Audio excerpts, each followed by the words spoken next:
Oh man, so we are live, good folks. We are live. Man, we got a chill live stream for the night. Nothing too crazy, but we are going over as many topics as possible. It's the summertime for a lot of folks, so just the beginning of the weekend. It's some new music dropping. There's a lot of things I want to get into. Some things you just can't cover on YouTube. So I'm gonna let you know right now. The beginning of the stream will start on YouTube. Then we're gonna transition over to Kick. Now you can transition over to Kick right now. It's an ad-free experience. You feel me? We are new. We partners over on Kick. So it's something new for the channel.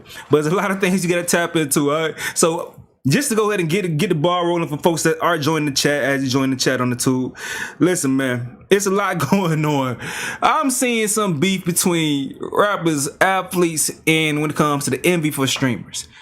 It's been bubbling up for some time now. I know athletes should have nothing to worry about, but when it always comes to notoriety, you know, athletes want a little bit more. You feel me? Or maybe, I don't know, maybe it's because women are finding new ways to socio-economically climb, and streaming seems to be the new way. So they're dealing with the same women as the streamers, the athletes and the streamers. So I'm seeing some envy when it comes to that. So it's Paul Pierce speaking on that. We're going to get into that. But last time we was on stream, we were talking about the situation right here with this girl who was called out, exposed by her boyfriend for cheating with her cousin. All right. Now, he has responded. He's going viral with his response. I've been meaning to get back on stream and talk about this with y'all. But first, we're going to tap in and with a reminder of what she had to say. So after she got exposed for cheating with the cousin, she came and gave some excuses. I believe it's like, bruh, you can't just come and throw this shit out there just because you got exposed. But nevertheless, he seemingly shooting down a lot of her allegations. So we're going to start off with this story and then we'll transition. All right. Once again, we're going to be over here for a little minute. Then we're going to be transitioning over to Kick. If you want to go over there right now, hop on over there, man. But we been vibing, been hanging out. As you join the chat, talk your shit because you do talk back. Let me know where you're from, who you is, all that good shit. I am going to need some moderators and stuff on Kick. So if you're a moderator on here, I need y'all to go on there so y'all can start moderating those chats because we can't have no craziness. We need regulation in the chats, man. But all right, so let's get this thing going. We're starting to stream on YouTube right now, but Kick is going.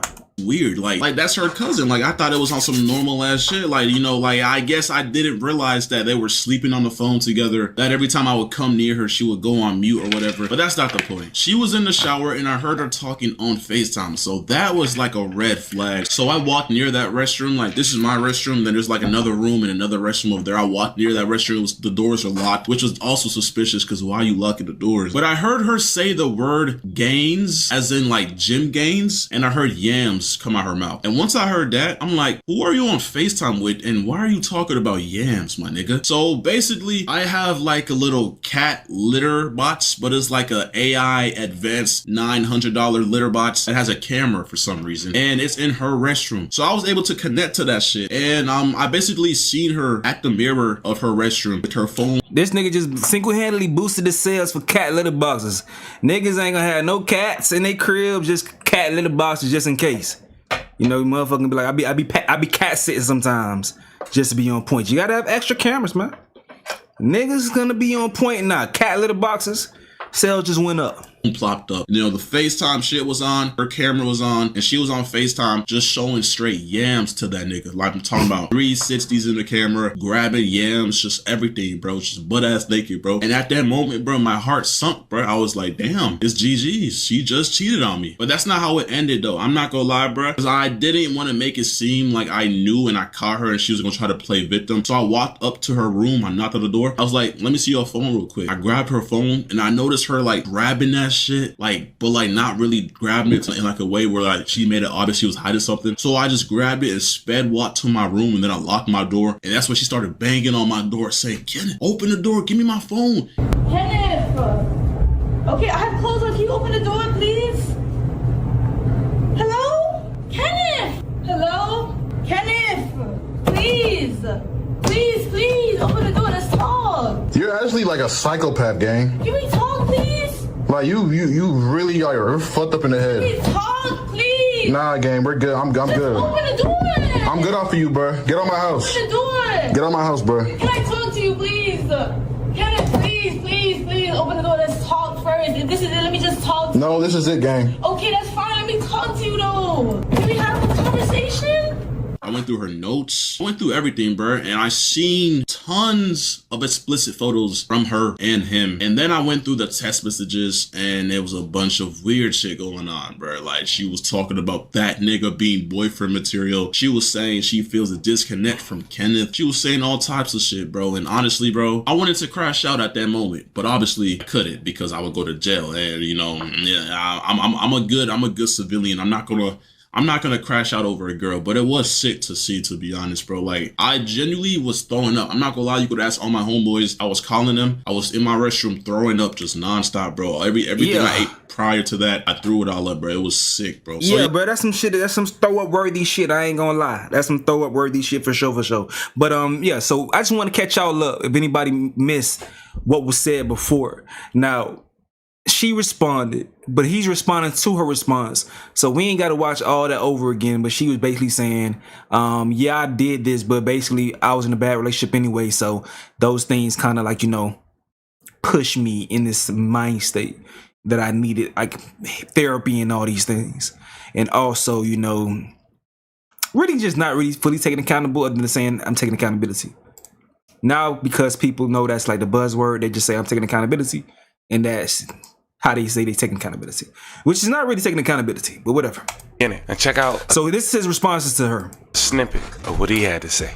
relationship wasn't okay in the first place. And that right there is the work of the reputation saver that you was emailing and your fucking YouTube manager told me about, bruh. He told me that the moment I exposed you, that you was emailing people trying to figure out ways how to come back from this shit, bruh. You was emailing people discussing ways on how to just push the whole cousin freakery aside and just bring something new to light. And it's like, bro, like, come on, bro. Like, you really gonna try to ruin me because you got caught cheating on your cousin. I'm innocent. I didn't do shit. But you know what? I'm gonna watch the video and hear what you gotta say.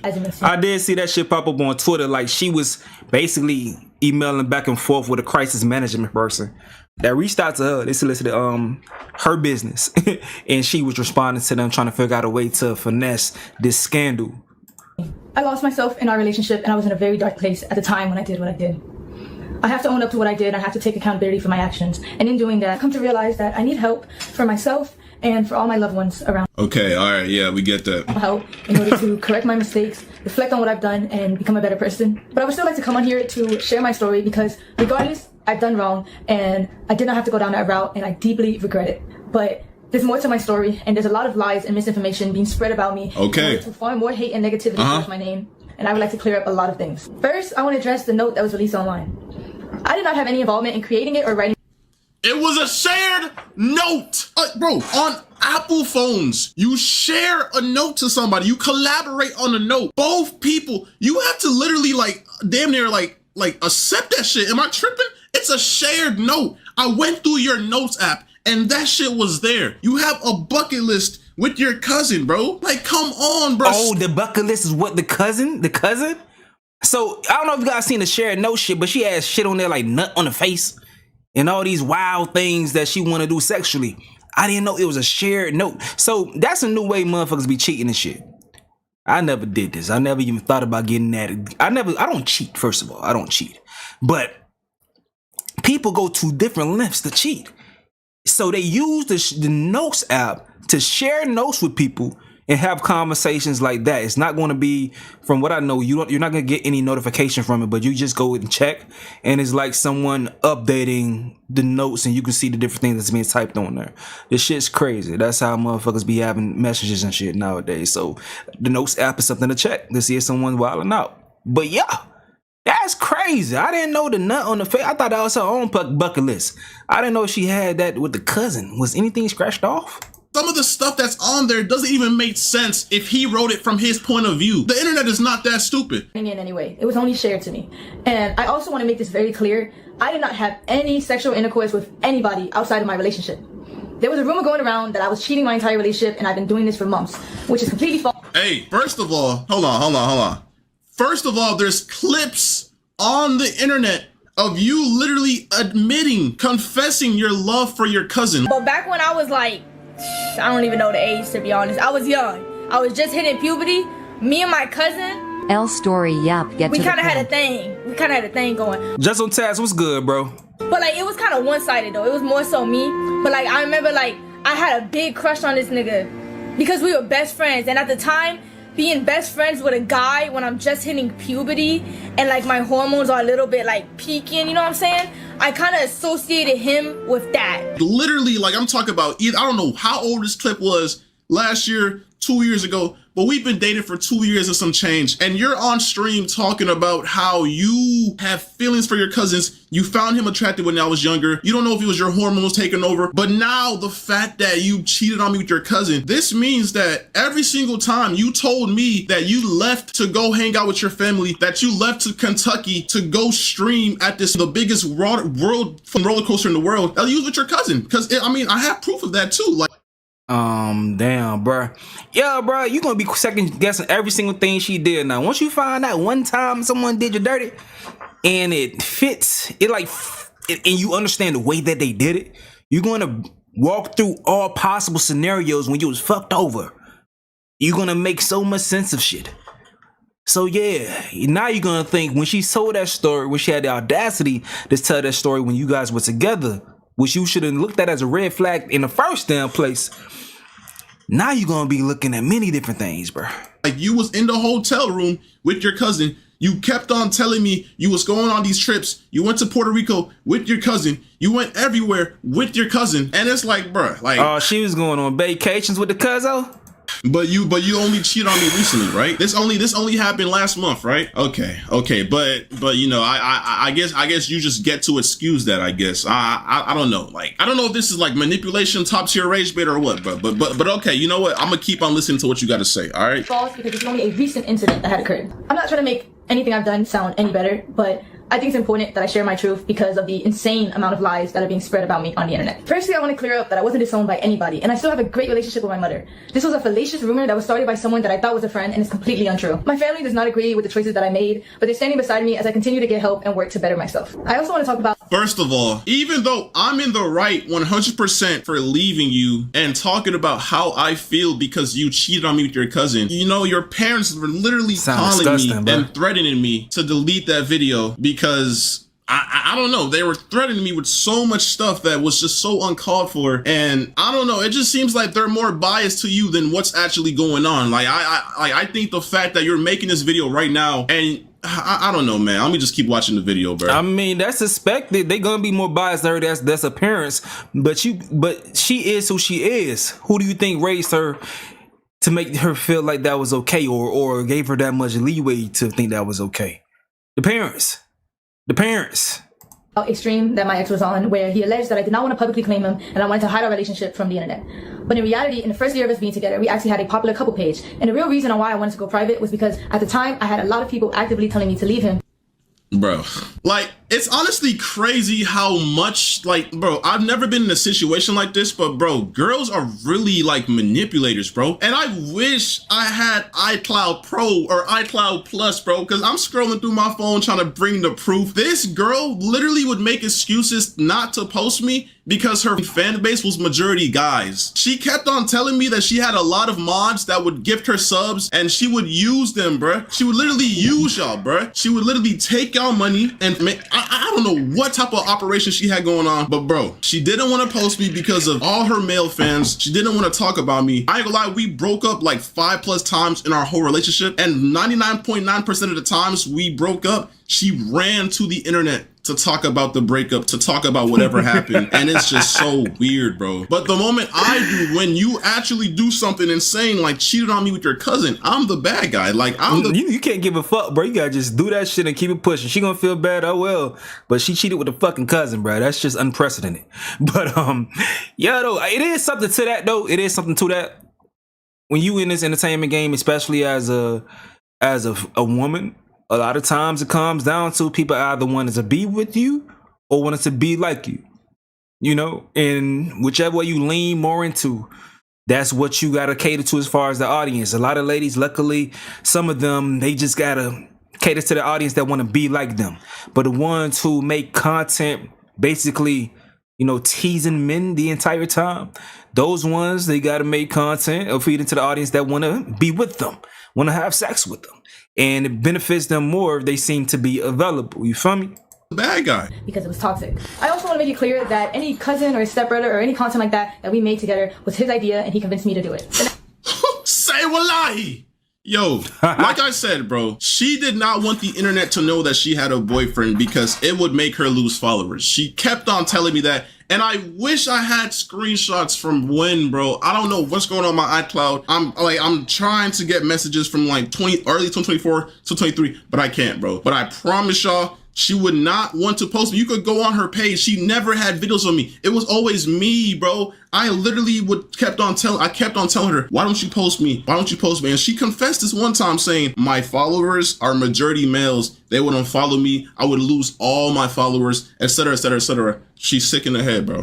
Next thing I want to address is a very serious topic. It is my belief that suicide in any form should be taken serious and never lightly. While I understand the stream, But no, I ain't gonna lie, bro. I ain't gonna lie, dog. I ain't gonna lie. I'm in a relationship. I'm in a relationship. But even still, in any given world, if I'm single, I don't know if I want to date someone who's in the entertainment world. I don't know if I could take that, bro. I just seriously don't know if I could take that. Because that's someone, especially a lady, no matter how you want to cut it, they're going to be doing things for attention. You know, I like attractive girls. So they're gonna, like, attraction is going to be a part of their gig. They're going to, I don't know. I just don't know if I'm mature enough for that shit. Like, although I'm in the entertainment world my damn self, but I don't lead with teasing, or I don't even post pictures on social media. I just do my videos and I keep that shit pushing. Like, none of my shit is like on no thirsty shit. I just do my content, but maybe that's just how I look at things, and it may be wrong, but that's just my vibe, bro. What y'all think about that? Business and the need to say crazy things in order to get clips and impressions. The thought that somebody's personal struggle can be used by anybody for jokes and views is disgusting and cruel. While I've been off the net, it was brought to my attention that the streamer Snowcone made up a false rumor that I admitted myself into a facility in order to get attention from my ex. I was involuntarily admitted into a suicide facility because All right, so first of all, this was like 5 days before I posted my video, and basically what happened was she kept on blowing up my phone, spamming my phone, no caller ID, text messages, calling my friends, and kept on saying, can I get back with you? Can we please work this out? I'm going insane. I'm going to, manipulation words to get me to give her attention, because I was trying my hardest to just move forward in life. I caught her cheating. I'm trying to move forward, but she's blowing up my phone, trying to just get my attention, saying she's gonna do this. Even when she was going to the hospital, she was like, I'm leaving. And then she was calling me in the hospital, bruh. And I talked to her parents. Her parents said that she only had like 3 calls or whatever. She kept on spamming me on the hospital phone, bruh. Like, bro. I was considered a threat to myself. It was a terrible experience and one I would never wish on myself. And then the moment she got out, she literally posted it on the internet. That's a personal thing that nobody had to know. But because you want to go ahead and post it on the internet, you want to gain sympathy. Before, it's like you almost knew that I was going to expose you for cheating on me with your cousin. Because why are you going to the internet about you being in a facility? If you're really trying to like fix your head and get yourself right, why are you trying to sympathy farm online by posting yourself in the facility talking about, for the past couple of days, I just came out because I tried to do this and that. Like, bro, that's sympathy farming. That's not something that needs to be on the internet. And I don't know what else to say, bro. Or anybody else. I want to say to Snowcone that while I understand I'm not perfect and I've done wrong,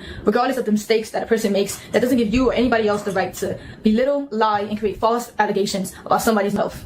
Throughout all of this, you've lied and made up rumors about me in order to hate farm me and get attention. Even though you don't care, I want to let you know that the rumors you created have garnered me more death threats and have made my battle that much harder. And that hurts from someone I considered a close friend. Me and my ex were involved in a toxic and abusive relationship.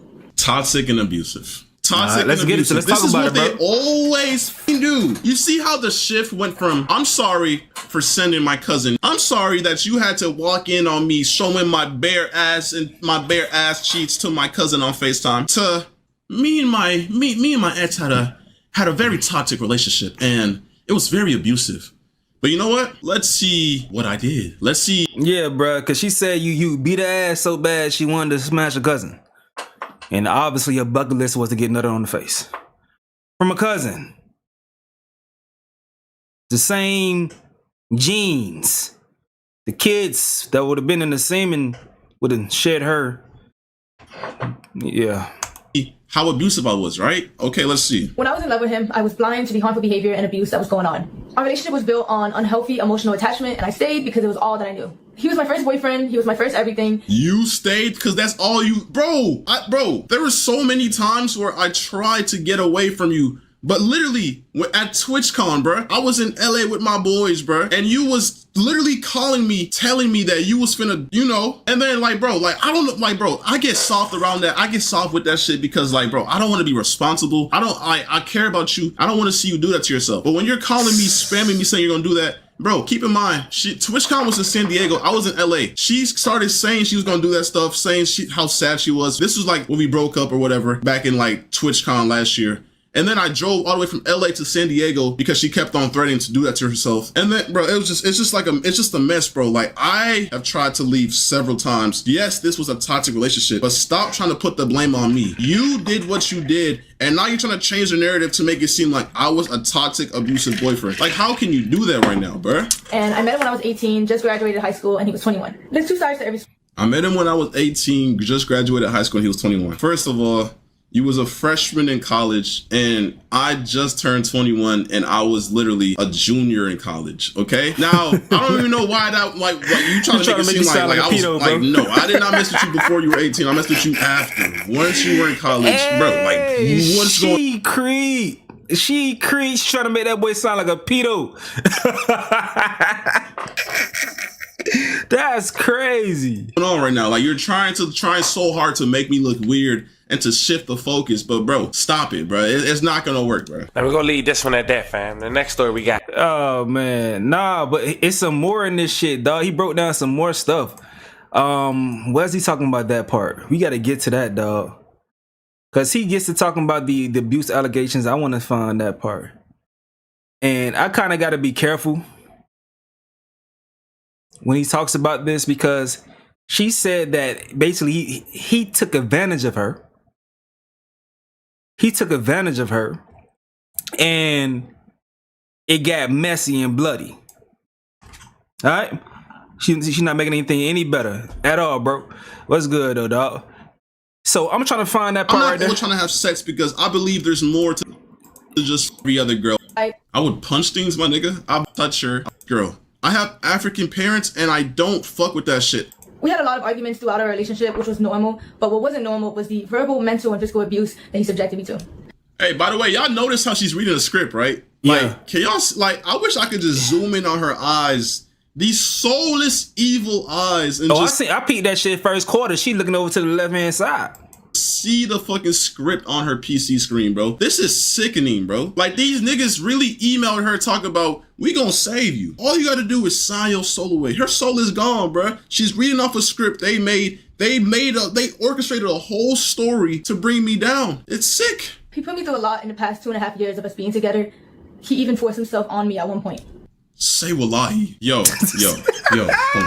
My anger dealt with a lot of anger issues. Hey, Red Vapor, man, appreciate you following on Kick, dog. Yo, if you're on YouTube right now, you want to watch ad free, go over to Kick. We only gonna be on YouTube for probably like an hour.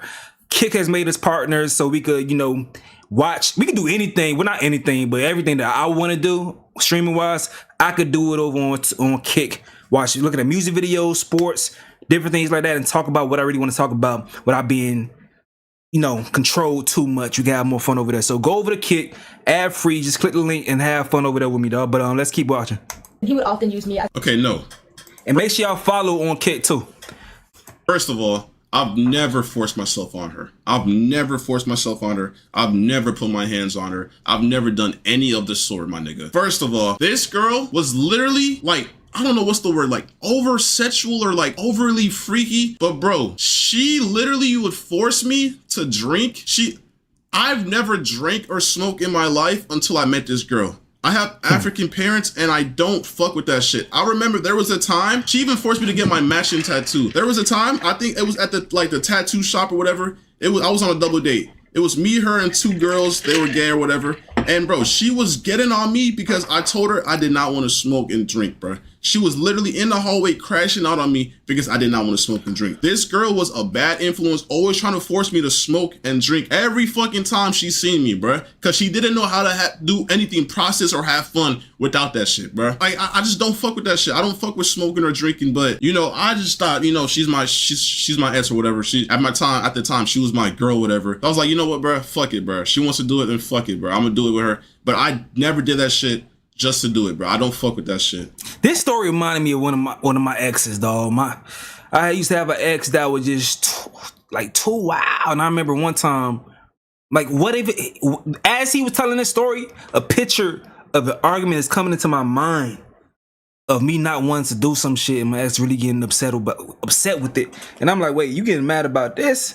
I can't remember exactly what it is, but it's just popping up into my mind. An outlet. For example, he would punch things, he would rip wires in the heat of conflicts. He would yell at me when I cried. I would punch things, my nigga. I've never punched shit. What are you talking about, bro? And yes, I ain't gonna lie, early back in the day, I did have like slight anger issues or whatever, but I would never touch her. I would never put my hands on her. But yes, this is already on the internet. Like, every single time we break up, she goes to the internet and talked about this shit. Like, she's talked about this already. So why is she bringing this up again to make me look bad? Like, we're not forgetting the fucking bucket list, bro. We're not forgetting how you... Okay, hell yeah. This is what I wanted to see. So this is the shared bucket list with her cousin. Oh, good God. Nut on face. Eat off body. Sex tape. Head videos. Hand job and spitting in mouth. Handcuffing. Tripod video. Public quickie and movie smash, movie fuck. You want to do all that shit with your cousin? Jesus Christ. Yo, bro. Yo, this is crazy. Fucking cheated on me with your cousin. But whatever, keep going. He gaslit me until I believed I was the problem. There were 2 or 3 times where my ex would approach me unprovoked and put me in a chokehold against the wall. And put you in a chokehold? Like, you're making me seem like I'm the fucking like I'm a fucking devil. Put you in a chokehold. Does that, yo, like, anybody that knows me in real life, does that even sound like something I would do? You're telling me I would walk up to you and just fucking put you in a chokehold? What type of shit is that, bro? Like, nigga, I've never heard you say that shit ever. Like, where's the proof, bro? Like, how are you saying it with a straight face? This got to be a script. Scared, and he wouldn't. The next thing I'm about to say are serious allegations that I know men often get falsely accused of. Falsely accused. So you're about to falsely accuse me like every other girl does to niggas, bro. Let's see what you got to say. It's not supposed to be funny, bro, but good God. Come on here, tell my truth, tell my story, whether you want to believe it or not. There was a time when me and my ex were drinking, and he forced himself onto me. Every single time we drank, she forced me to drink. Every single time we drank, she forced me to drink. She would always say, I want to see you blackout drunk. I want to see you drunk. I want you to just get loose and do whatever. But that's not the point. Because I've never forced myself onto you. Never. Every single time we did something, we had consent. You know why? You know why? Because you're the overly sexual one. I'm a nonchalant ass nigga. I'd be chilling in my own world. And I think that's what made you mad. I think that's what made you think I don't like you, because I'm not always trying to fuck. I'm not always trying to have sex because I believe there's more to just sex, bro. You're always, every single day. Like, bro, when we were long distance, we was literally cracking every single day, 2 times a day. In the moment I told her I don't want to do it, I can't do it, she would gaslight me, say I don't love her. She would start crying. She would just force me, bruh. Like, bro. And then when she moved over here, obviously I see her every single day, so it's impossible to do that shit every single day. And I think that's what got in her head. And that's when she started saying stuff like, I thought you didn't like me no more. I thought you never touched me no more. And that's when I guess she cheated on me with her cousin. But I don't know. Like, that's just what she wants y'all to believe, bro. Overly freaked out, bruh. Once again, dog, this is reminding me of that same exes in my mind. Overly freaked out, dog. Like, the shit be fun until it ain't. You got your freak, the shit be fun until it ain't. Then you be like, dang. Like that Dave Chappelle skit when he had a conversation, a little public interview on the Real Sex skit. He like, dang, I didn't know that was, in relationship with gangbang over here or some shit like that, dog. Overly freaked out shit be fun till it ain't. And it hurt, and I cried, and I begged him to stop, but he never did. At the time, Like, come on, bro. Are you dead ass? You begged me to stop and I never... Bro, come on, my bro. essay, he was very rough on me, which resulted in me getting a cut on my insides. Luckily, I was able to take video footage. Y'all seen how she just looked at the script? Luckily, I was able to take video footage of the blood on the scene and a graphic photo of the damage that resulted. Let me see this. Okay. Yes. Okay. So, Saturday, July 13th, okay? 2 days before your birthday. There's blood on the floor, right? There's no way out of this one. Tell me why July 18th, the same year, by the way, a couple days after your birthday, there's blood on the sheets and on the pillows. You know why? Why? Because you're a freak and you always wanted me to crack. Always. Even when you was on, you know, your period, that time of the month. You thought if I didn't... Hold on, let's read this. He says, "Come on, baby. Don't bleed everywhere." She says, "I'm bleeding everywhere. You still better dick me down, bloody and all. I ain't do all this work for none." And gave him the mean face emojis and pointed at him like, "Nigga, you better." He says, like, will, damn. Hell nah, bro. I'm telling y'all, bro. This young nigga sound like he living a life that I lived at some point in time because chicks be that freaked out, bro. Damn, bro. They just be, what you call that shit? Manifesting in different bodies. I can't think of the actual word I'm thinking about, but damn. I would think of you as disgusting. I didn't love you. So you know what? That's when I explored that and we started doing that. And I always had consent because that's what you wanted. You liked doing vampire sex. So what's on the floor is not the results of me doing that to you. That's just consent and what we had going on. I would never force myself onto you. I always had consent. I had proof from you. You always expressed how you wanted to do it during that time of month. And we did. The proof is in the pudding, bruh. So you're telling me July 13th, you're telling me what, like fucking, cause this is a hotel, by the way. The sheets get changed. Shit gets clean. So you're telling me 13 to 18, 5 days later, I did it again. I did it again to you. I did the same exact thing I did on the 13th, on the 18th again to you. But aside from that, we broke up tons of times and she always ran to the internet. Why, if this really happened, why was this never a talking point in every single time you streamed once we broke up? It was always stuff like, oh, he would yell at me. Oh, something about the airport. He left me at the airport. Why was this never a topic? Why, matter of fact, why was this never brought to the police? Why is this only coming to the light now? I bet $100,000 that nobody in the world can say that you told them this. This is false. This is cap. And I know this is what the fucking reputation savers told you to look for. Any proof of fucking violence or SA. Like, you're sick and you're not gonna manipulate these people, bro. You're not gonna... That's nasty that she coerced you to have sex with on the period just naturally. That's what she wanted, you know, to have sex on a cycle.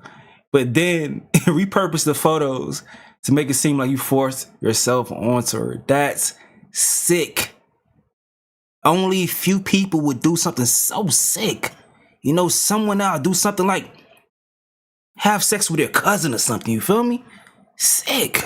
To do that, bro. Fuck no. After all this abuse, I formed a trauma bond with my ex, which made it hard for me to leave and left me in a cycle of half-hearted apologies that I Made it hard for you to leave, bro? What?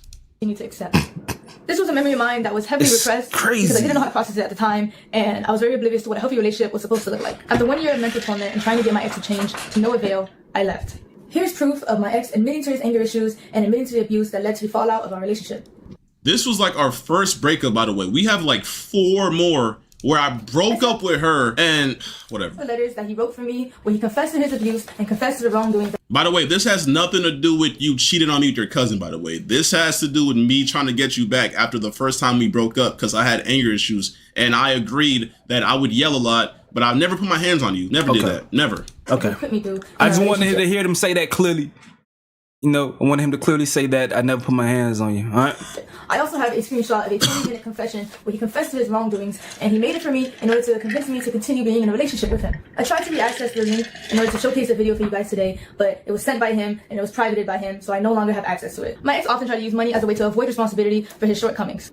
I'm very grateful for everything my ex bought for me. However, I don't What, nigga? What? You're the last person, bro. Hold on. appreciate insisting that I was freeloading off of him when everything he ever did was his choice, and I don't Everything I did was my choice. Everything I did was my choice. Are you fucking dead ass? You know how much money I spent on you and you're saying that was my choice? Bruh, I did everything for you. You got a car that didn't even fucking work. So you know what I did? I helped you take it to the shop and paid for everything. You missed flights that you were supposed to make on time. And because you were stranded at the airport, you know what you did? You called me so I could pay for those flights. But even if you didn't call me to pay for those flights, you had other people paying for you. Your mod manager, his name is X. I don't know who the fuck he is, but I would go to your Cash App and you had thousands sent to you. And meanwhile, I'm working my ass off. You had money on the side coming from this nigga and you just don't even help. You just, I don't know what it went to or what you did with that money, but you just had money coming in from multiple other guys. And I'm guessing that's why you're saying that you didn't even fucking like ask me to help you because you had money from other guys.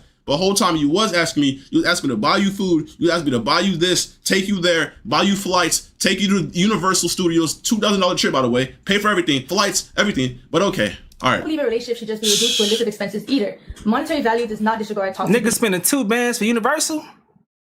Nigga, you could have went to Puerto Rico or some shit with that, you know? Maybe, nah, not the Bahamas. Maybe Mexico with a little extra cash, but damn, you spending $2 on Universal? Shit. I don't know. I live in Florida. Behaviors. After all of these gestures, I took my ex back in February of 2025. And in March of that year, after leaving him from the airport, I was set into a spiral of losing myself and wanting to seek therapy. Here's the video. Bro, like, come on. Why are you playing the victim, my nigga? You talked about this on the internet when we broke up like 1 year ago, bro. Like, you're really trying so hard to bring up stuff that doesn't even correlate to you cheating on me with your cousin to make me look bad, bro. I see right through this. The internet sees right through this, bro. If anything, bro, you emailed fucking crisis and reputation saver, bro. Like, it's done, bro. You're done, bro. But whatever. Keep talking. Like, I just don't know what I'm doing, but that's crazy.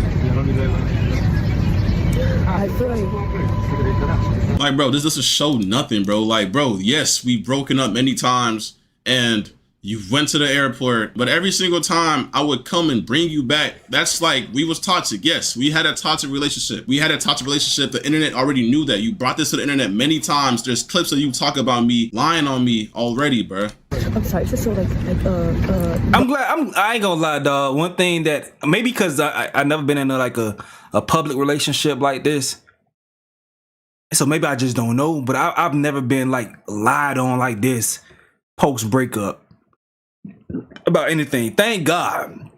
It's been a cool, amicable. Shit ain't work out. We done. Breakup. Maybe this person didn't tell the truth as far as what they did that caused the breakup, but these salacious, crazy lies that can really ruin your character, I've never experienced that, dog. But people do. We see it every single day. That shit gotta be crazy. Cause you and that person know that they are lying. Y'all know they are lying. That shit crazy. I have seen someone that fucked up go to the internet and paint a picture like they were done wrong after a breakup. You know, I've seen that before, but nothing like too salacious that really would ruin a character. Descriptive, but I just kind of want to put everything out because I'm making quick in my life right now, but it's not your problem at all. At all. I had sent this video to a friend. By the way, she sent this to the guy who sends her every single dollar. I was just as she was about to say that, I'm like, she's doing this for someone to save her. She's doing this for the next potential nigga to save her. That's the reason why she put this video out. To smoothly move on and transition to the next nigga. So with him saying that directly after, I'm like, what Juice WRLD said? All these girls the same? She had to her name. His name was X. He basically was a sugar daddy that she didn't really talk to me about. She would FaceTime him at times. I really wish I knew what they were FaceTiming about. Maybe it was some cousin shit. I don't know. But yeah, a lot of times she would say this is her friend, but nah, it's X. It's her sugar daddy. Because you know why? Because he would often pay for her Ubers, pay for her rebookings if she missed a flight, pay for all of that. At the end of the day, I chose to stay in this relationship and I made my mistakes. Man, what type of niggas be doing these type of shits, dog? Just be sugar daddy, bruh. What type of, like, really, what's going on with them dudes, dog? You get nothing in return, dog. What type of Diddy shit is that? Like, I hate how you're trying to make it seem like you was trapped in here, bro. Like, come on, bro. Like, I fought demons to leave your ass, bro. You said I demons. fought fucking demons to leave you, nigga. I was fighting demons, bro. Everybody that knows me knows that you, like, manipulated me, and I was fighting demons. I tried leaving several times, bro. Several times, but each time I tried to leave, it was, Kenneth, please, I'm about to. Manipulation, bro. Like, it's just like, bruh. Damn. Everything I did, and I wish I could take it all back. I never wanted to hurt anybody, and I understand how badly I messed up. The only thing I can do from now is take the time to better myself and to heal. Yeah, so after all that, so yeah, basically I cheated on Kenneth with my cousin. But you know what? He did all of this in the past and some things that I just found out because the crisis reputation saver people told me to lie about. But, you know, after all that, I'm sorry again for cheating with my cousin. The next and final thing I would like to discuss is my mental health. Throughout everything that has happened, I have come to terms with the fact that I suffer with depression. Depression. Depression. What type of depression makes you send news to your cousin? What type of depression makes you lie to me that you're going to stream in Kentucky just to hang out with your cousin? What type of depression does that, bruh? That's not depression. Why do girls always play the I'm depressed? I'm depressed, so I went ahead and spread my legs and took pictures down there to send to my cousin because I'm depressed. In my house, by the way, in the other room, by the way, door is locked. I always wondered why the doors were locked, but you know, it makes sense now. It makes so much sense now. Everything that has happened, I have come to That's crazy, bro.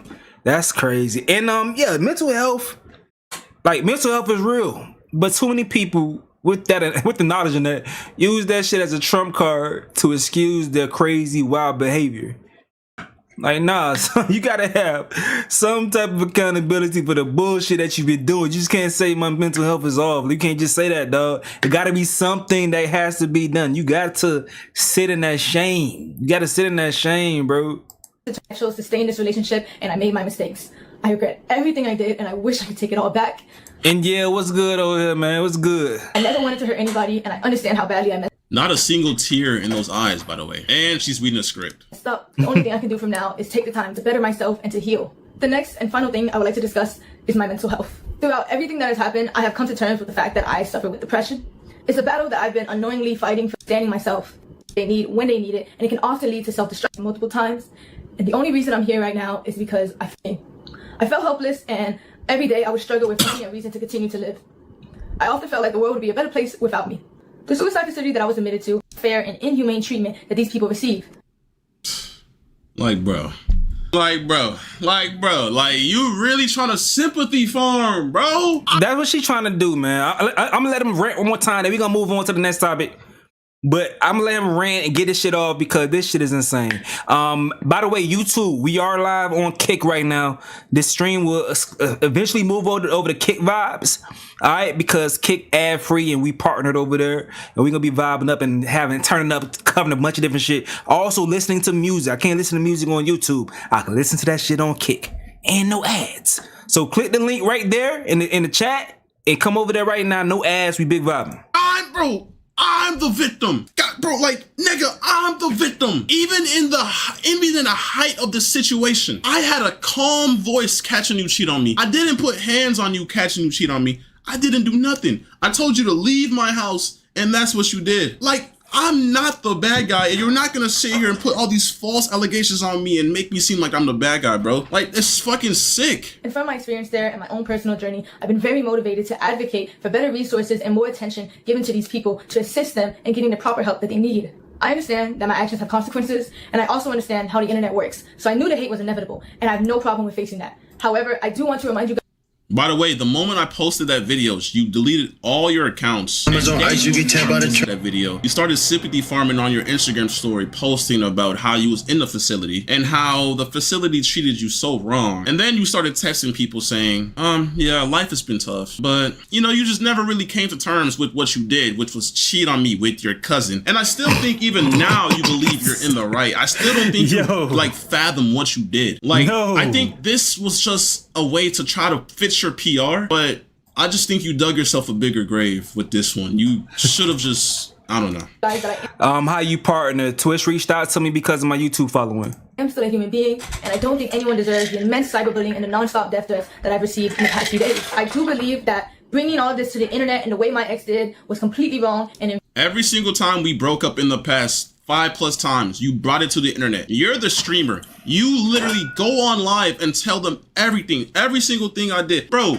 if you're her mod, bro, come on, bro. Don't even fucking lie, bro. She would speak on everything, bring it to the internet every single time. And I kept my mouth shut. Even when she lied to me, even when she lied on my name, I kept my mouth shut because I just didn't want to bring our personal relationship to the internet. This is the one time I snapped, and it's because I found her cheating on me with her cousin in my house, and I have a valid reason to bring that to the internet, and I don't care what nobody says. If you're in my situation, if the roles were reversed and she caught me cheating and I was doing some shit with my cousin, bro, she would have brought this to the internet instantly to shame me. Like, what the fuck, bro?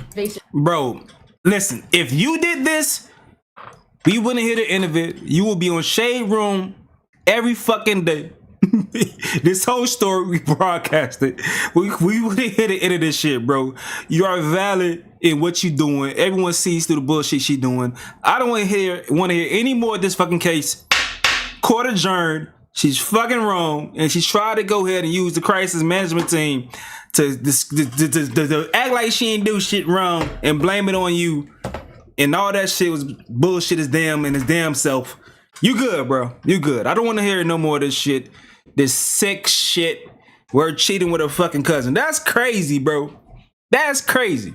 All right, now, we said we'd get into another story. Now, I want to talk about what's going on with the streamers and the beefing with people like Paul Pierce. So, Paul Pierce seems to be carrying on the conversation as far as me and other people, peeping the jealousy from some rappers or athletes when it comes to streamers. Streamers getting a lot of attention. People realizing they're getting a lot of money, especially folks like Kai Cenat, DDG. I seen DDG speaking to Cam Newton about the money that he's getting in the comment section on Instagram. As DDG was explaining streaming to Cam Newton, was full of Instagram celebrities, some former athletes, some rappers. It was full of people like, damn, this is some game. They're peeping what's going on in streaming. You see the Stream University shit popping off. Many people want to get into the streaming, so there's a lot of shit going on with that. But Paul Pierce touches on with some other shit, and this is causing some debate. So it says, what did a streamer do to Paul Pierce to react like this? Let's tap in. I think I seen a 5-minute clip. Let me see. I seen a 5-minute clip somewhere. Where's that one? Let me see. Hopefully this is the full clip. Man's girl. God damn, that's loud as hell. Is that the same outfit? This nigga got a knitted outfit on. That's the same outfit. Let's tap in over here. Boom. There you go. Run it up. That shit loud as hell. My bad, y'all. Let me turn it down a little bit. God damn, that shit about to blow my damn ears off. Which is funny because this other OnlyFans girl, Sophia Rain, she's like a little white girl. She said that an NBA player Oh shit, I said my bad elevator wall kick. Offered her $15 million to take her virginity, quote unquote. Because her whole thing is she's a virgin. Oh my God, I'm innocent. First of all, she says it's the truth. Once again, man, we live on Kick. YouTube, y'all see that link right there? Hit that link. That's cap. That's cap. Ain't nobody offering nobody $15 million to get some cooch. Well, she says that. Wait, who? What? Let me pay attention to do my damn Run job. it up. I don't. Which is funny because this other OnlyFans girl, Sophia Rain, she's like a little white girl. She said that an NBA player offered her $15 million to take her virginity, quote unquote. Because her whole thing is she's a virgin. Oh my God, I'm innocent. First of all, she says it's the truth. That's cap. That's cap. Ain't nobody offering nobody $15 million to get some cooch. Well, she says that. I promise you that. She cap. Oof, Lord. She is not. Ain't nobody $15 million. Man, get the fuck out of here. Oh, man, people just be saying shit. And I don't know who this girl is or like she. Man, let me see a picture of this girl right now. Let me see what $15 million look like. Hold on, dog. I gotta see this. $15 million. Let me see. Wait, hold on. That's her. Hey, that nigga said, wait, hold on. That nigga counting his pockets right now, trying to go ahead and see shit. 15, I don't know. Nah, that's not her. That's her? Nah, she cool for like 500. Hey, the fact you would pay that 500, that's still crazy though, bro. 15 million, get out of here. That look like, matter of fact, discount, 300. Get out of here. I'm going down to 150 now. Bro. Yo, walking. You ain't got no swag with your walk. Nah, I'm good. Nah, we good. Nah, we good. 15 million? Who is this? Man, get out of here, man. I'm tired of this shit. 15 goddamn million. Man, you know what I'm mad though? Hell no. I'm calling out all you goddamn streamers. I'm calling out all you other motherfuckers who ain't got no talent getting money.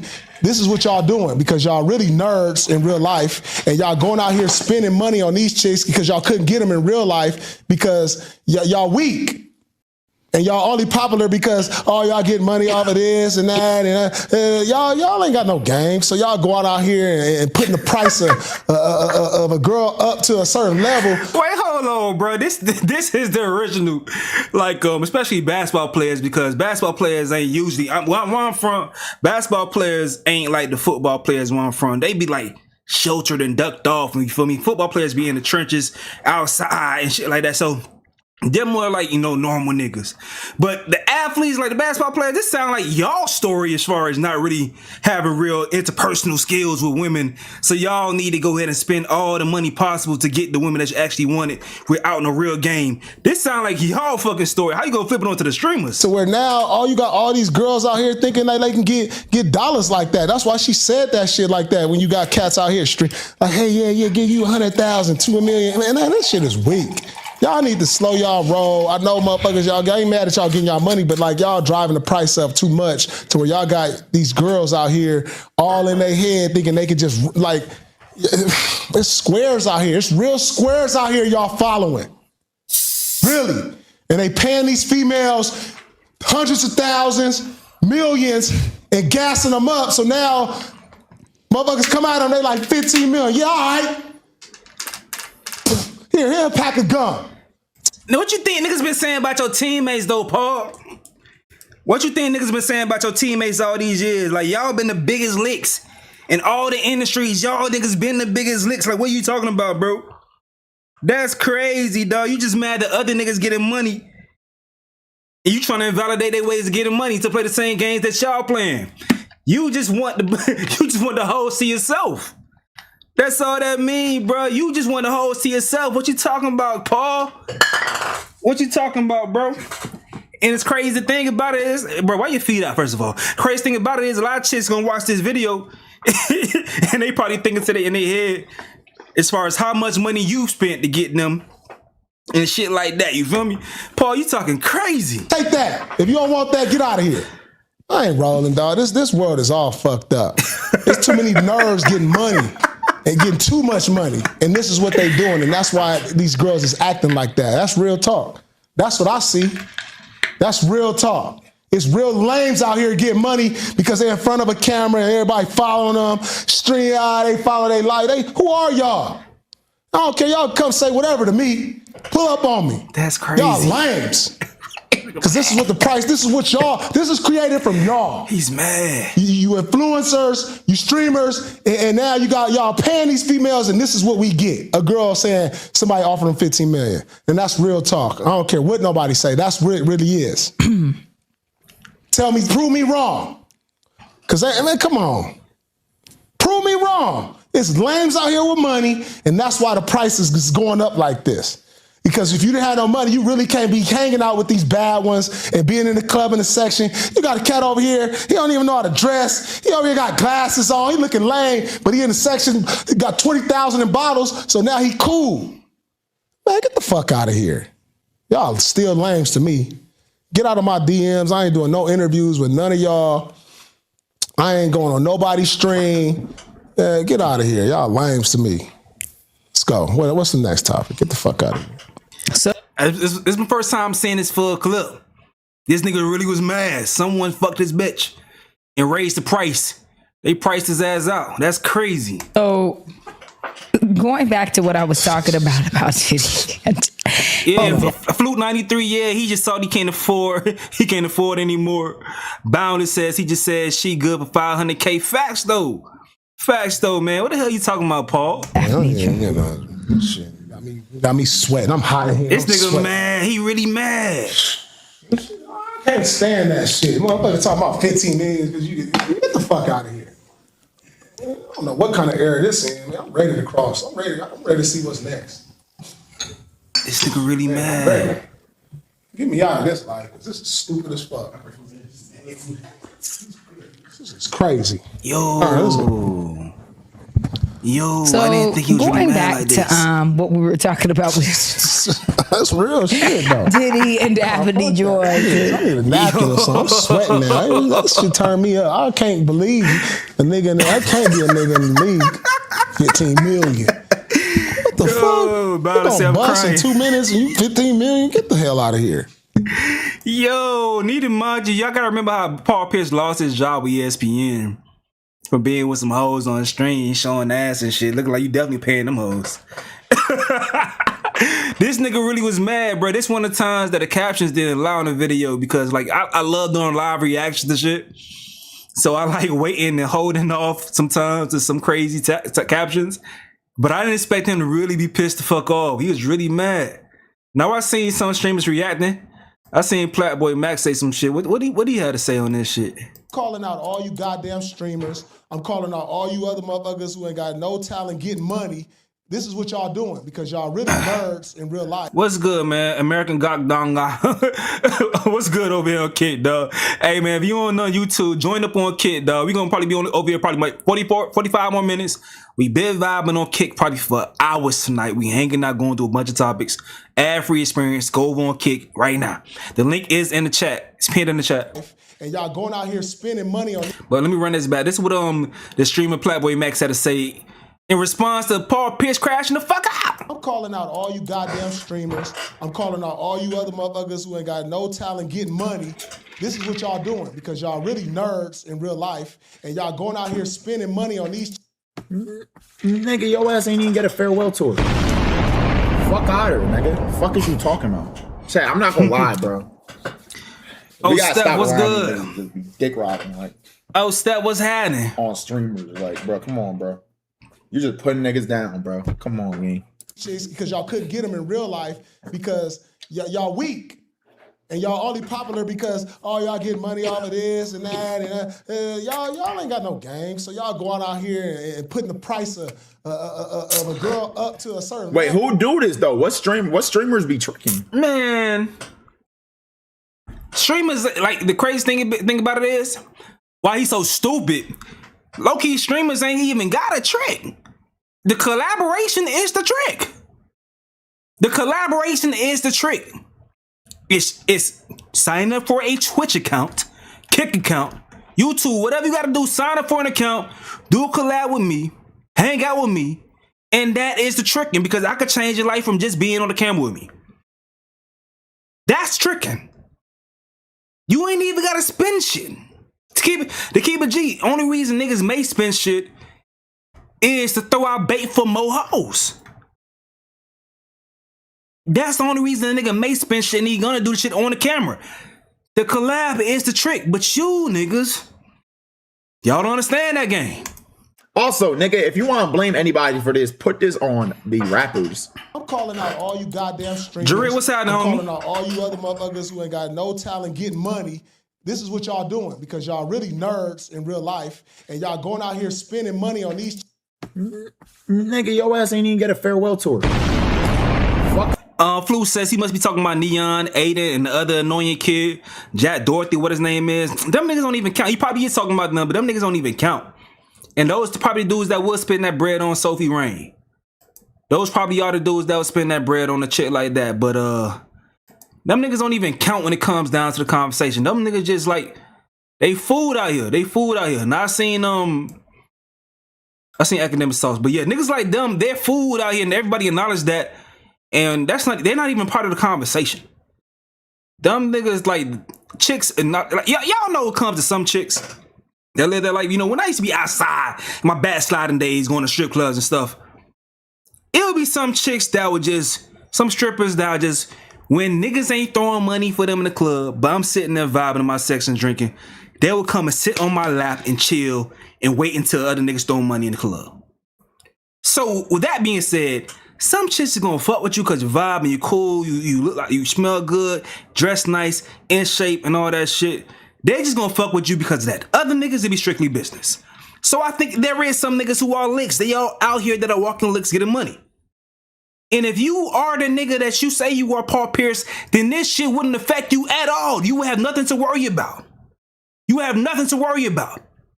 But because you are one of them niggas that's just mad about inflation for whatever reason, that's why you crying. To go trick. By the way, I got a response to Paul Pierce. We're going to get to it later. Hunter, Paul Pierce, you can't call out streamers. James Harden is spending $500,000 on strippers. You can't call it. There's no streamer doing that. And I know all y'all tricking ass NBA players. NBA players are the worst tricks. I can't believe they even try to call out streamers. I will name y'all prices later because I've heard the stories about y'all. Y'all NBA players are the worst. Y'all can't be talking about corny streamers getting it in there, fucking up the game. Y'all are professional tricks. Bitches Google the amount of money you make, and when they see 200 million, they finesse the shit out of you. First of all, how could you call out streamers when you're cool with motherfucking, well, he's not cool with him, but like, bro, there's niggas like Zion that exist. Like, yo, stop it, bro. NBA players are the biggest tricks. You cannot compare them to streamers. Hey, you right, bro. Zion do exist, and Zion be picking hoes right out of the BBL manual, the BBL magazine, the whatever you call that shit. He be picking them hoes out of the Build a Baddie lineup. The Build a Baddie lineup. He just be picking them hoes, and he be playing Russian roulette with them hoes. They be the worst Build a Baddies in the world. All botched bodies. That nigga say, if it's botched, give it to me. I got it. I know that, people. Nigga, fresh off the table, Doc, I'll take it off your hands. Still trying to have this like mentality like. Bitch still swollen, full of inflammation. Zion don't give not two fucks. Oh, streamers are not cool, so they gotta pay for it. Oh, these streamers, they've never been outside. NBA players are the biggest tricks in the world. I know two bitches James Harden is paying their mortgage, gang. Like, stop it. These niggas are tricks. And rappers are tricks too. I've yet to find the streamer that's a crazy trick.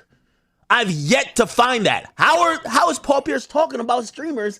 And yo, NBA players, y'all literally, yeah, we could tell y'all be trick. Look at even Shannon Sharp. That's how you get caught up like that. That's straight tricking.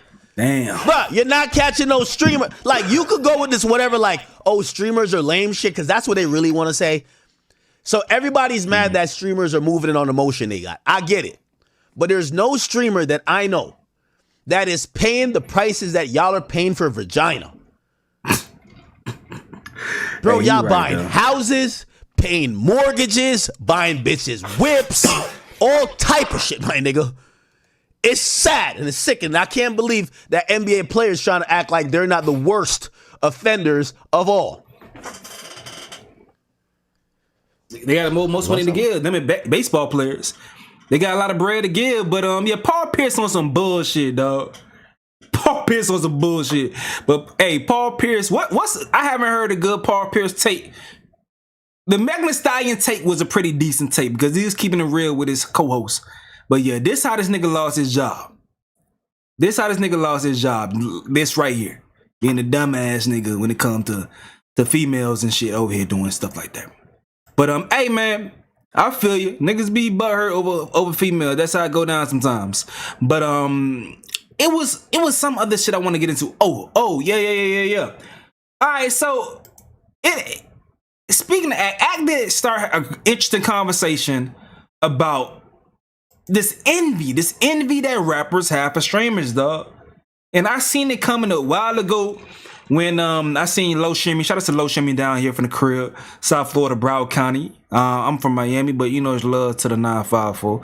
I think homie from Broward County. But Low Shimmy was talking to DDG and was speaking on the streaming numbers and how the streamers make a lot of money in comparison to up and coming rappers. Like some of them probably making more, especially when it comes to profit. They making some good bread. So now a lot of rappers have been getting into streaming. especially with people like Benedon, cool ass nigga. Benedon, I found him funny as hell, but he friends with a bunch of different rappers. And he was showing them the money that he was making. And we went over a clip a while ago with the different rappers, like seeing that bread, like, damn, I need to do that shit my damn self. So with Kai Cenat announcing Stream University, it's a bunch of rappers who saying, shit, Kai, you need to have me in that bitch. You need to have me in Stream University. And it's just like, damn, bro. What happened to the day job? What happened to the day job? I'm trying to scroll to see if I can find the clip of that I had saved when Benedon showing different rappers how much money he was making. But that was so long ago. That was a while ago. I don't know if I'll be able to find it this fast. But in the meantime, let me go ahead and pull up. Because I think, I haven't watched this video, but I think Act did a pretty good combination of this conversation. I hope he did. But let's get to it over here.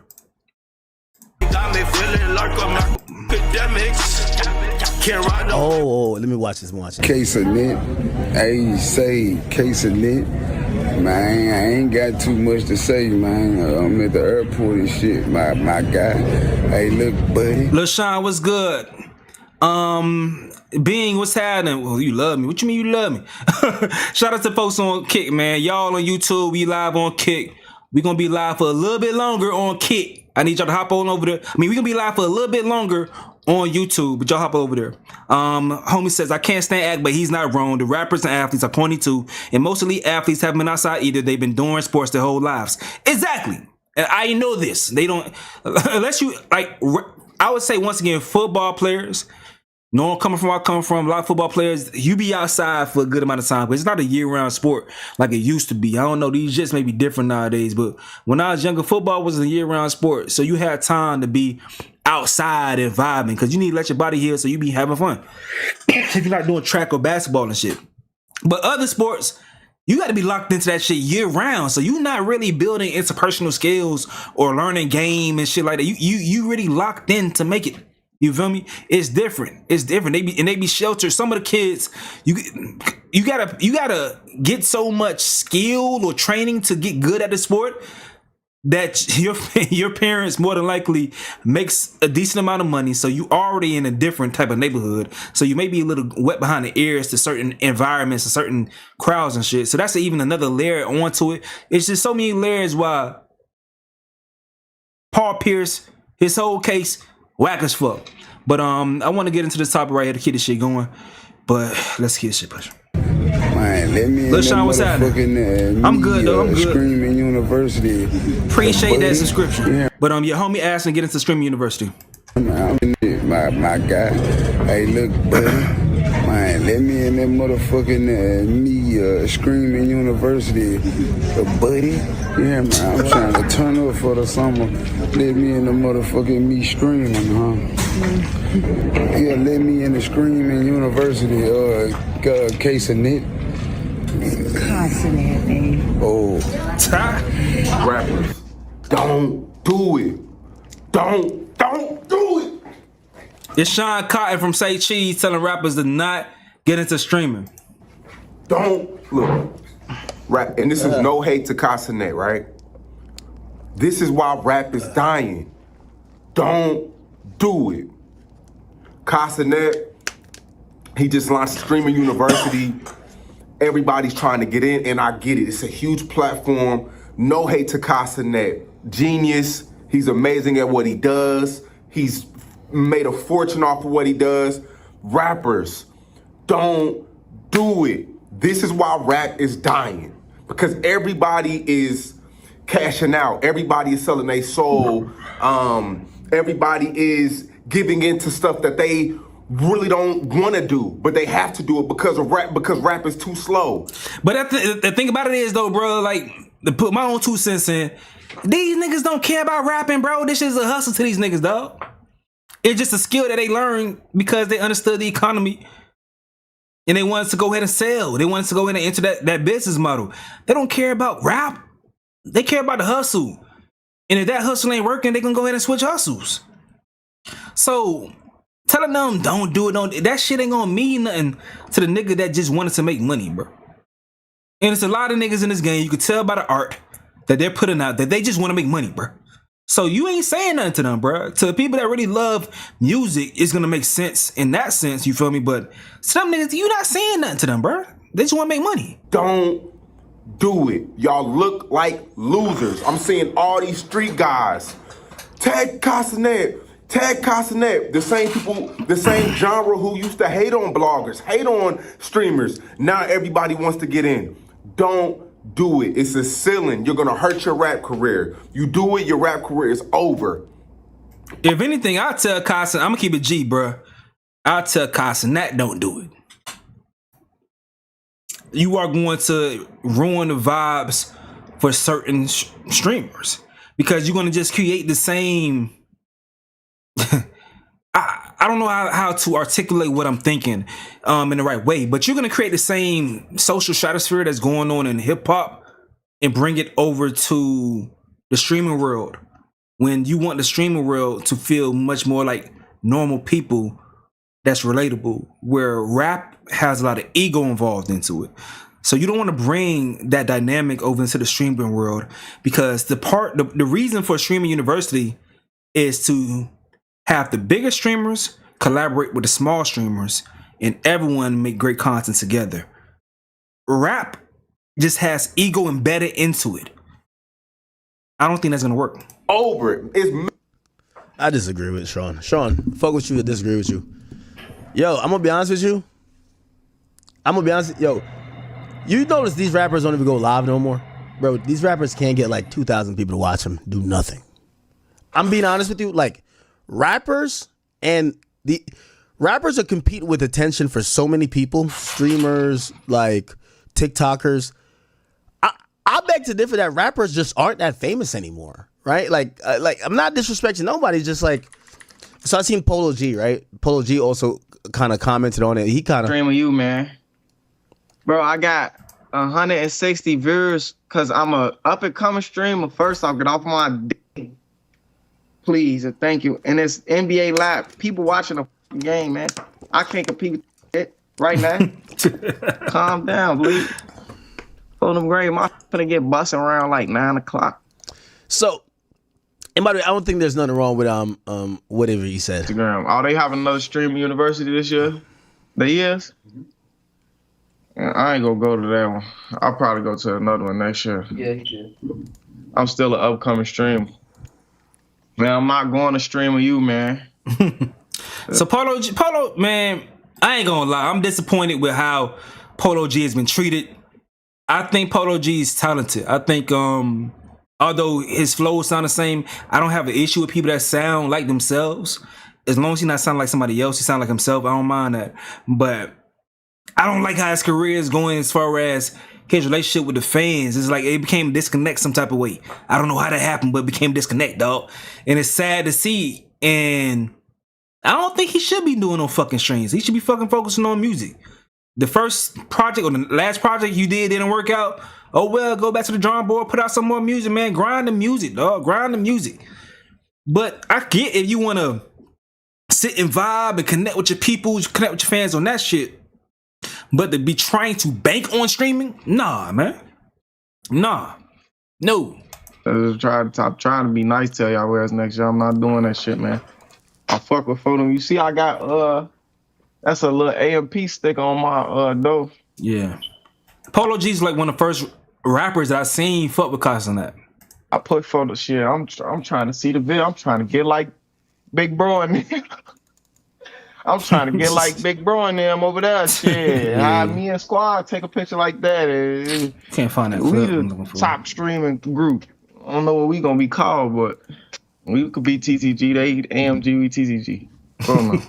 Bro, I got 160 viewers because I'm a up and coming streamer. Yo, so this is what I would say. I actually think that rap still has a presence, is that rappers aren't seen as cool no more.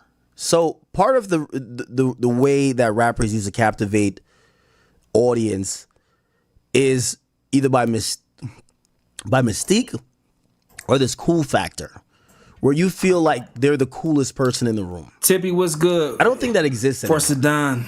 I think the majority of the internet look at I appreciate you, bro. I got you, GL3. Rappers as lame ass niggas. You have the Atlanta Rats. You have every rapper who you thought was cool. You're seeing mad like just Did he just call them niggas the Atlanta Rats? Hypocritical or crazy shit happening to them.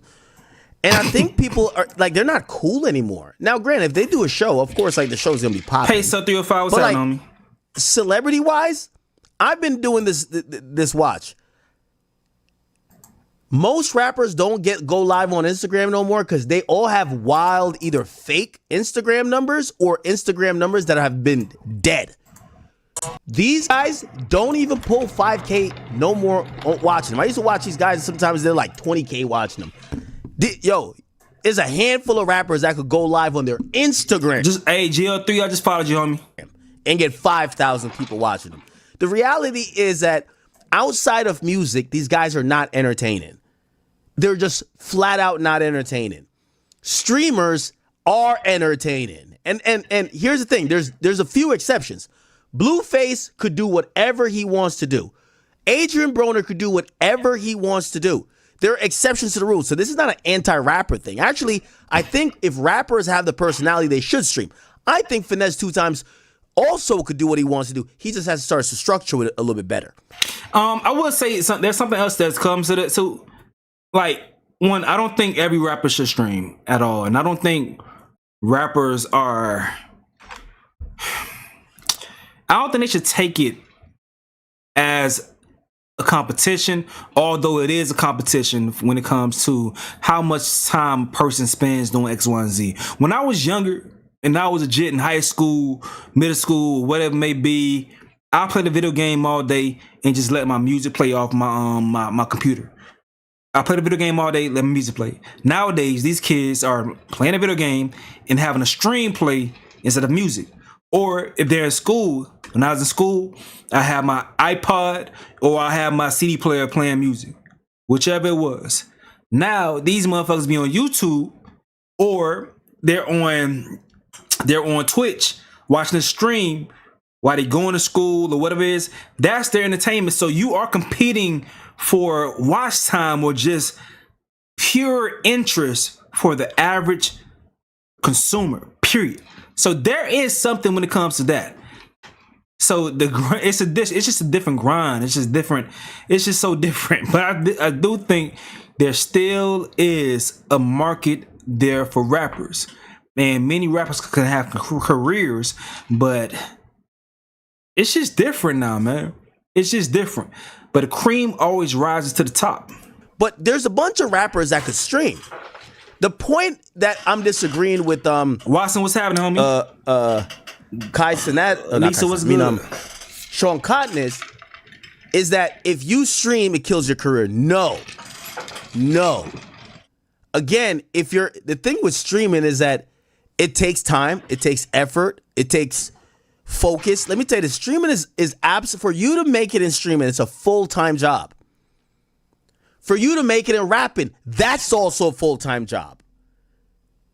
So usually someone has to choose between the full-time jobs because there's zero people that's going to slave at both jobs, especially when at first the streamer job, especially if you're a rapper already, the streamer job is going to pay you less.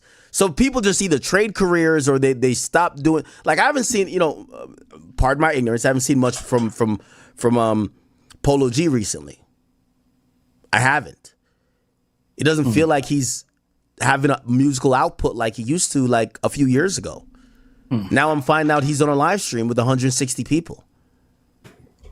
And that's substantial. 160 people, I don't think you just get on there. Could you just get on there because you Polo G and get 160 people? I don't know. I think you have to like grind a little bit to be able to have people go in there unless you're making a huge announcement or something's going on. I don't think people understand how hard it is to get a good amount of people to watch a stream. Like 2 days ago, midday, probably like 2, 3 o'clock, I had 300, 400 people in the stream. But it was because it's a huge topic going on. That's the reason that it was that amount of people in my stream. And I recently was suspended on YouTube, so I haven't been doing the numbers I usually do because I got to get back in the algorithm after being suspended and shit. But back when I was in my vibe and posting consistently and streaming consistently, yeah, I would say I have 100 people a night, maybe 200 people a night on streams and shit on YouTube. So it was much different on YouTube then. But that shit's hard. That shit's hard to do, to get that amount of people. It's hard. So people don't understand, bro. They don't understand. This shit's tough.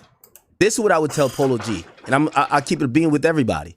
Polo G, with all due respect, maybe you're nice at 2K. You don't have the personality for being a streamer. You're not Blueface. You're also not willing to probably bring that much. You know why Blueface is great? The only people good at streaming, and this is why y'all used to call, not y'all in terms of Polo G, but this is why people call streamers losers. Self-deprecating. Is because every streamer is down to be the butt of the joke. Yep. They know the audience wants to find the joke. And at certain times, you're the butt of the joke. You got to be self-deprecating to do content. And I got a lot of stories to tell y'all motherfuckers, bro. But when I was like an athlete, I'm from Miami, I'm from Carol City, and being tough, and I ain't even trying to say it in that way, but just trying to give you guys a way to understand it. But being hard was a thing. Being like, you know, adjacent to street culture, that's a thing. But when I started to explore entertainment and shit, when I started to explore like or exploring comedy, I realized some of the best comedy, especially with my size, being a bigger dude, was self-deprecating comedy because it unarmed people and gave them the permission to laugh. And if you're a rapper, like me and the homie with Flute 93 we were talking about earlier, if you're a rapper, you don't want to give people the permission to not take you seriously because of ego. You don't want to give them permission to laugh at you for some people. So that's a thing that comes into when it comes to being entertaining. Are you going to allow yourself to be the butt of the joke? Are you going to be able to have self-deprecating comedy sometimes or just vibe sometimes? Could you? That's the thing. Whether it's sometimes the audience laughing with Kai, but then they laugh at Kai. With me, a lot of times they laugh at me. Blueface will put the embarrassing moment on camera. Most rappers live off image and like this invisible aura they've built up. They don't want to like, you know, embarrass themselves or, you know, they're still very, you know, contained in their personality and their rapper image. That doesn't work in streamer world. No. So this is what I would tell Polo G. Polo G, I don't think, I'm calling a spade a spade. I don't think he has the personality to blow up as a streamer. I don't. What I think he is a good musician. And I think for the time he's sitting in there trying to stream, get in the studio, brother. Get in the studio, go make a music video. Your actual job that's gotten you this millions, that's still where your talent lies. I think a lot of people are jumping into streaming thinking that it's really easy or, well, if I already got fans, they're just going to come watch me here. No, they're not going to just watch you just click a couple buttons. It's just not going to happen. It's only a few rappers that could do that shit, that have the personality to do that shit, dog. It's very, very few. Because just face it, a lot of these rappers, their personality is fabricated. Not saying that his is, but a lot of rappers, their personalities are fabricated and it's edited. So they can't just turn on the camera and be entertaining, charismatic. A lot of people, even like I'm maybe this is the Gemini in me and I hate that damn what's the name horoscope shit, but I'm even a person that in person, if with my crew of people, I'm outgoing, I'm telling jokes and shit. But around some people, I'm just gonna be in the corner vibe and I like just chilling. If you know me, you've been around me, you know how I am. It depends on my atmosphere if I'm going to be outgoing and just get this personality that I give on camera. But a lot of rappers, I feel like most of them, they're that person. They put on that cape when they turn the mic on or the camera turn on for the video. But you're just not naturally charismatic. So if I had to give the advice to Polo G, I would say, quit streaming, do more rapping, or find a way to still do more rapping and you can still stream. But that's working your ass off. Is Polo G, who's up maybe $20 million, does he want to work his ass off to become a streamer? Fuck no. I don't know. Maybe Why? he is. Does he want to stream for countless amount of hours? Like, this is what I would say to all rappers. This is how much of a full-time job streaming is. I want to put this in perspective. Mm-hmm. A regular person works a full-time job 8 hours a day or 40 hours a week. Mm-hmm. There's 4 weeks in a month. That's 160 hours of work time. For you to be a streamer, you should be clocking around 100 to 150 hours. That's around a full-time streamer. Okay? So now if you're a full-time streamer, which you're clocking in damn near almost as much hours as the guy who's working full-time at, whatever company, right? You then also have to go do rap. Then you also got to live life. And then you also got to go do shows. Then you got to travel. One of the things about streaming, and IRL obviously is a thing, but like it's incredibly hard when you have to move from place to place. There's a lot of like things. So again, I'm not trying to tell Polo G to stop streaming, but I do want to let him and any other rapper know that this shit is. I don't think I disagree with Sean. It's not a substitute for your career. But rappers are still thinking that they have the cool factor. I'm going to be honest with you. And they think it's easy. But based on the way he just broke it down, that shit right there is like perfect to put in perspective. Like to give you guys a breakdown of my day, like today, I didn't hit the gym today. But if I would have hit the gym today, it'd be even crazier. But say for instance I hit the gym or whatever. But I woke up at, I would say 7 o'clock this morning. Woke up at 7 o'clock this morning. Usually I hit the gym, but whatever, I didn't hit the gym. But as soon as I wake up, I'm on my computer, on my phone, and I'm organizing content throughout the day as far as what I'm going to cover. And also thinking at the end of the day, if I have more time, will I run through my list of topics, then I'll be able to hop on stream like I'm doing today. And I always said, this week a priority was doing my first stream on Kick because they was hitting me up asking me when I'm going to do it. Because I've been wanting to do it, but what do we do? So my day was waking up. Am I hit the gym today? Nah, whatever. But then knocking out my content as far as normal uploads. You also have to scout content to have something to talk about. And then past that point, family time. Gotta eat, make sure you eat clean and all that. And then after I run through my content for the day, as far as normal uploads, now I gotta figure out a streaming topics to come up with.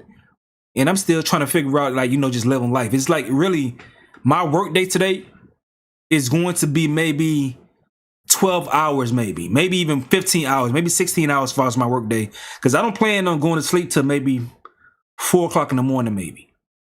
I woke up at 7. All right. Rappers are the most uncool people at this moment, I believe. There's TikTokers that people have more intrigue into their personal life. Oh, they always do this collab thing on TikTok. Are they dating?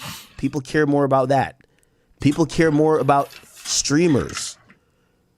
These days, rappers, people like you for the song you have. If you have a song at the moment, they almost, like, we've turned into a TikTok era overall. People are now just fans of the song, not necessarily the artist, unless the artist could really follow that up or have some substance. Maybe 2 or 3 rappers that could get in Streaming University and it benefit them because they kind of already built their foundation. Finesse 2 Times is one of them. He can get in Streaming University, make something go off. People love him. He's a character. He's already a solidified rapper. He's not a new rapper trying to make a name. He gets shows. He has the foundation. It's not too many else that could really get in. A lot of y'all look like losers now. A lot of y'all. And Finesse did a good job taking jokes when he was on stream with Reggie. When I seen him on stream with Reggie, I'm like, okay, Finesse good. I could see Finesse could take the joke. Look like hypocrites. A lot of y'all, it looks forced. It doesn't look real. A lot of you, when you beg Kai Cenat to get on Streaming University, you're only letting your fans know that the shit not working. Your fans are looking at you crazy. Yeah. It's not a good look.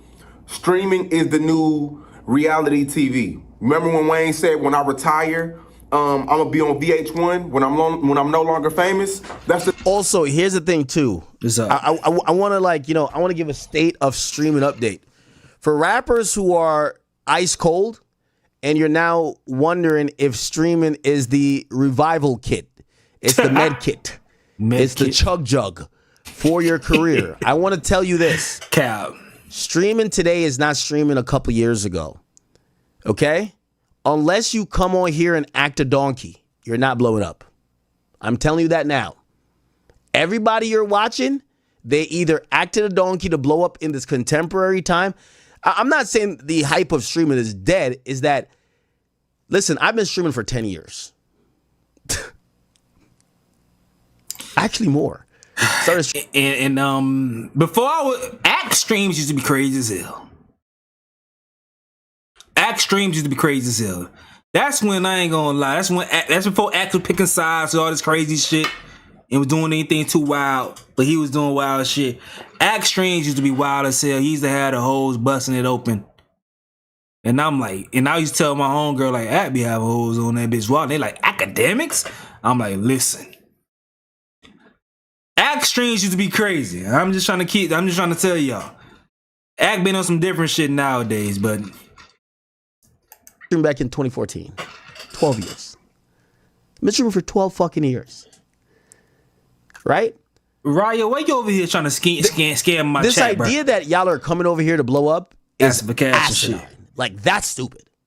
Like, if anyone think the Kai Cenat thing. Hey, YouTube, anybody, if you in the chat on YouTube, especially if you a mod on YouTube, I need y'all on Kick because I'm gonna need to be moderating the chat at some point. Okay, so we gonna be. I still think at some point we're gonna transition over on Kick tonight. So hit the link in the chat to go over on Kick. It's ad free, by the way. It's ad free. You can vibe out. But yeah, I need my moderators to go over there. Won't be ever replicated, and it won't be replicated by a rapper ever.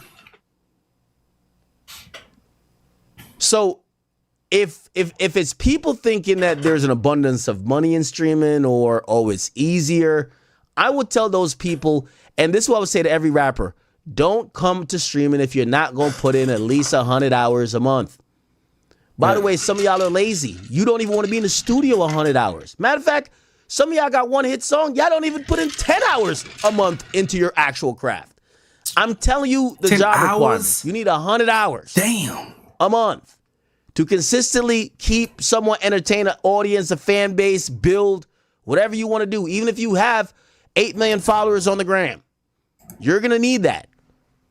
So the first thing I would say to any rapper who's considering it, do you have 100 hours a month? And that's the bare minimum. Someone like Kai Cenat, he was putting in like 250 easy. Yeah. Someone like XQC, people have said he done 400 hours. So like keep it G, like I'm keep it G. I'm talking to you guys. This is not my normal content. We just having conversations. Like my what I hope for my future is to be able to just stream and do this basically the same type of content I do.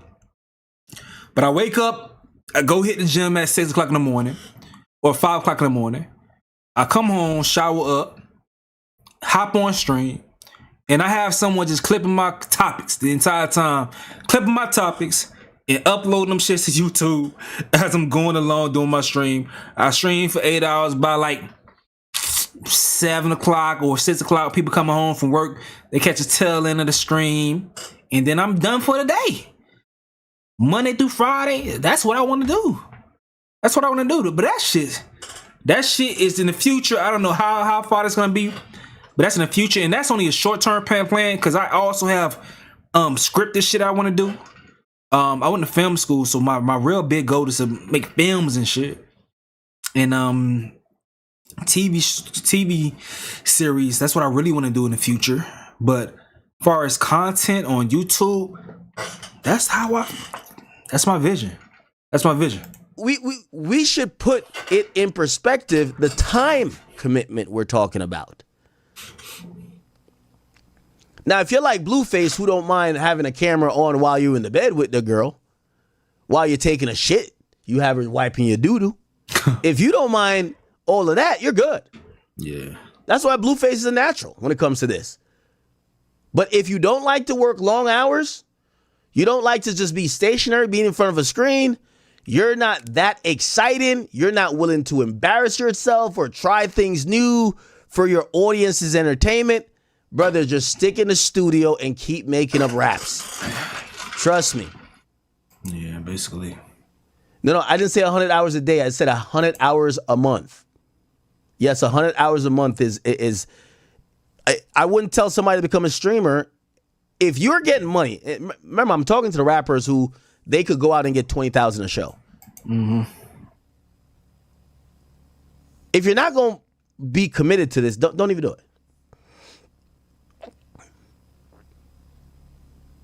Somebody said, I don't do 100 a month. I do 100 a month. This month, I don't know if I'm definitely not on pace for 100 a month this month. That's a good way to look at that shit. 100 a month. That's a good way to look at it. Maybe I need to look at my job as far as like time on air, or time recording or filming. Maybe I need to look at my shit like that. I know streaming probably can't look at it the same way because I do more than just streaming. I do regular uploads. That take times too, especially when it comes to like organizing topics. But maybe I need to look at my shit as far as time and stuff like that. I'm gonna keep it G. This entire year, I have not been in my bag as far as consistency and uploads. Like my normal bag as far as my grind and consistency is 3 to 4 uploads a day. And I haven't done that consistently in a while. I used to do that shit for months on end. Maybe on the weekends I take a couple breaks. But I have not been in my bag in my grind. And I ain't gonna lie, my numbers show that shit. So I need to get back onto it. But it's a fucking grind. But that's interesting, his perspective. Act as a monster in this shit. So I'll consider that as far as how much hours you putting in per day to this grind. And I got the time to, so I have no excuses. I ain't gonna lie. And I always say, man, based on, I know when I'm in my bag and I see the numbers and the reception to my shit, I feel like I'm one of the best in the game. So it's just all about showing up. Like part of the job, part of the battle is just showing up. You can win just by that, but you got to show up. And I don't be showing up as much as I know I can. Last month I did 100. I could actually tell. You want me to tell you? I'll tell you how many hours. All right, that's act shit. Is he saying anything more about this topic? I want to stay focused on this topic before I move on. It's something different. We got a lot of things on the docket. This thing, I think it would gold or platinum, and then he tried to stop streaming and become a rapper. Niggas wasn't buying that because we knew you for streaming first. It's just not a good look. Rappers, I'm seeing a lot of up-and-coming rappers trying to get in Streamer University. If you're trying to rap, if you love rap, if rap is what you love to do, don't stream. But if you're chasing money... Nah, the reason why I'm saying no, it's just about personality. It's just about personality. Here's the problem. I think rappers got to crack this new mold. The new way of getting... Oh, shit, Drake, baby mama getting married? Hell nah. Good for him. To know people is not through interviews. So if you're a rapper and you're like, you know what, I'm going to drop all this type of music and then I'm going to do one big interview and just everyone's going to know me. Nah, it doesn't work like that. People want to know you. They almost want to know what you eat for lunch every day. They want to know you're allergic to fucking peanuts. They want to know, they want to know like so much about you that you don't have to be a streamer, but how do you communicate with your audience? The thing is, the only fan bases that seem to exist now is the fan bases that just love you. And yes, they love you maybe and your music, but if they only love your art, they move on. Right? They move on. Now, granted, there's exceptions to every rule, but exceptions to that too. If they love your art and your Rod Wave because your art does something for them, is a deeper love. Same with Drake. Same with some of these people, even YoungBoy. But for the most part, like if you just have a hot song, they love the song. But after the song kind of wears out, they're not like, oh, what's this person doing? Oh, we're waiting for... No. So... money like everybody's doing. Nobody really gives a fuck about rap no more. We're seeing it. Nobody really gives a fuck about rap no more. We're clearly seeing everybody's just in it for the money. Everybody's chasing viralness. Everybody's chasing fame. Nobody gives a fuck about the money. I mean, nobody gives a fuck about rap. Everybody's only chasing money. And that's why rap is dying. You don't have these artists standing on 10 on they rap shit. You don't have these people who are bubbling, standing on 10 trying to stay in this rap shit. Everybody's in this shit for a quick dollar, and that's why rap is failing, because everybody's running to what they used to talk down on. Niggas used to, I see so many street niggas who used to hate on bloggers. Now they're bloggers. And they try to say they're not bloggers. No, my nigga, you are a blogger. Your face is in the camera. You're talking about, I don't care if it's street shit or not. You're talking about relevant topics. You are a blogger now. That's okay. Facts, but though. it's a lot of street niggas who used to hate on bloggers that are bloggers now because the rap shit ain't work. I'm seeing it in real time. It's the same thing with streaming. If you had a camera 10 years ago doing interviews, doing blogs, streaming, they called you a fed. Now everybody's getting into it because they're saying that the rap shit is slow. Yeah. Okay. Yep. Right. Real talk. Let me see. What's the next topic I want to hop on? I think I want to give YouTube at least one more topic. Listen, I'm telling y'all, YouTube. I think I'm gonna give y'all two more topics. I think I'm gonna give y'all two more topics, YouTube, before we hop on Twitch. I mean, I'm sorry, before we hop on Kick. We're not streaming on Twitch right now. We on Kick today. Kick has made us partners. All right, we are partners with Kick, and we gonna make sure we have noble, good, clean, but not a little wild shit to the same damn time. But we ain't on the dark side. But we having fun on Kick. But if you guys want to join the Kick, please join the Kick. I'm encouraging you to, because it is ad free, and we're gonna be listening to music. It's some new music releases tonight I want to listen to. Also, I want to watch some music videos. I want to talk some sports. Just things I just cannot do on YouTube because they be bullshit. Like I told y'all, I just came off suspension. So I want to hang out over there to really be loose. And I don't even be doing things too bad, bro. My bad. But they just be they be on that bullshit. But all right. So let me see. I'm trying to see about the next topic. You know what?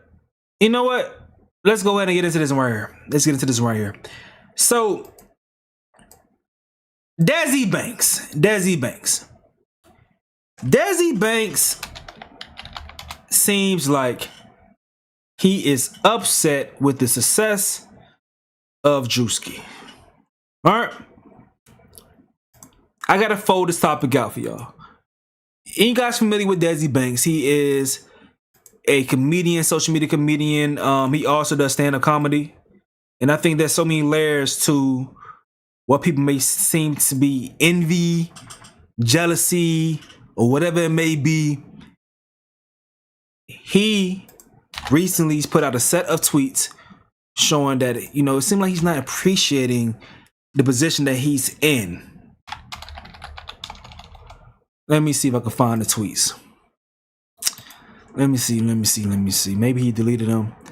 I'm trying to find them tweets.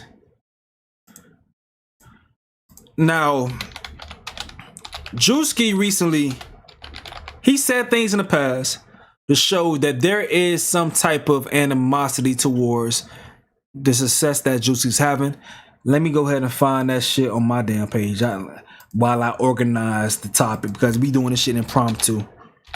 But he said some things about Drewski in the past that lets me know it's something there. He even dissed him in a fucking parody song. Let me put that shit up. Oh man. Let me put that shit up. Alright.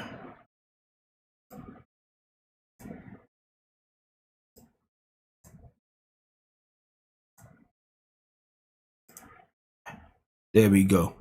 So he dissed him and everything. There's some smoke there. And it looks like now he's wondering why he's not getting what he believed that is due to him in this game. I love Desi, I love Drewski, but these boys funny as hell. Let's get to it, man. Come on, bro, chill, bro. Like, relax, bro. I don't mean that shit. Nah, what's all that shit you were talking about, nigga? Talk now. Don't be scared now. Bro, I was just playing. I swear to God, I was just playing, bro. Just relax, bro. Please, just relax. But that motherfucker hit, dog. Them the swisher, nigga. Sure not. Yeah. We get money, nigga. No. Where your hoe at? Where your hoe at? You with me, nigga. Shit kinda hard. You a lame nigga. This shit kinda hard, I ain't gonna lie. Off your brain, nigga. To your dome, nigga. I'm smoking control, nigga. Yeah. Smoking strong, pussy boy, you ain't really like that. No cap. Swear to God, young nigga come be, get shit whacked. Walked up on him, yeah, he crying. Hold on, bro, I'm playing. Nah, fuck that. What's that same shit you been saying on the internet, bro? Yeah, pussy boy, I'ma come and get you. Come get you. Walk him down. Yeah, his friend bait. Oh my God. Fuck that. Fuck a complex. Fuck it, nigga. Fuck a list, nigga. I'm that nigga, bitch. Oh yeah, pilot just a character? Let me show you, nigga. There's a whole lot of niggas trying to be Desi Banks, nigga. I thought nigga was standing on business. I ain't seen the business move. Show me business move. Fuck it, I'ma show you business move. Let me switch it, nigga. Sure enough. Yeah. We getting money, nigga. No. Where your hoe at? Where she at? Where your hoe at? I ain't gonna lie. Alright, so y'all heard him saying shit about could have been this, that, and the third. And it seemed like it's some smoke there, bro. It's some issues that he has with Drewski. And in the past, he said some things about Drewski stealing skits of his, ideas of his and things. So there's some animosity in there. Now, he released a set of tweets recently. All right. He released a set of tweets recently. I'm trying to find like the tweets. I see someone that has one of them, but I'm trying to find all of the tweets that he put out. Let me see. This all the tweets. This person just has one of them. What all the tweets at, man? He put out a bunch of damn tweets about his mental state right now, and it seems like it's something there, bro. It's something, bro. Hold on, let me see. Oh yeah.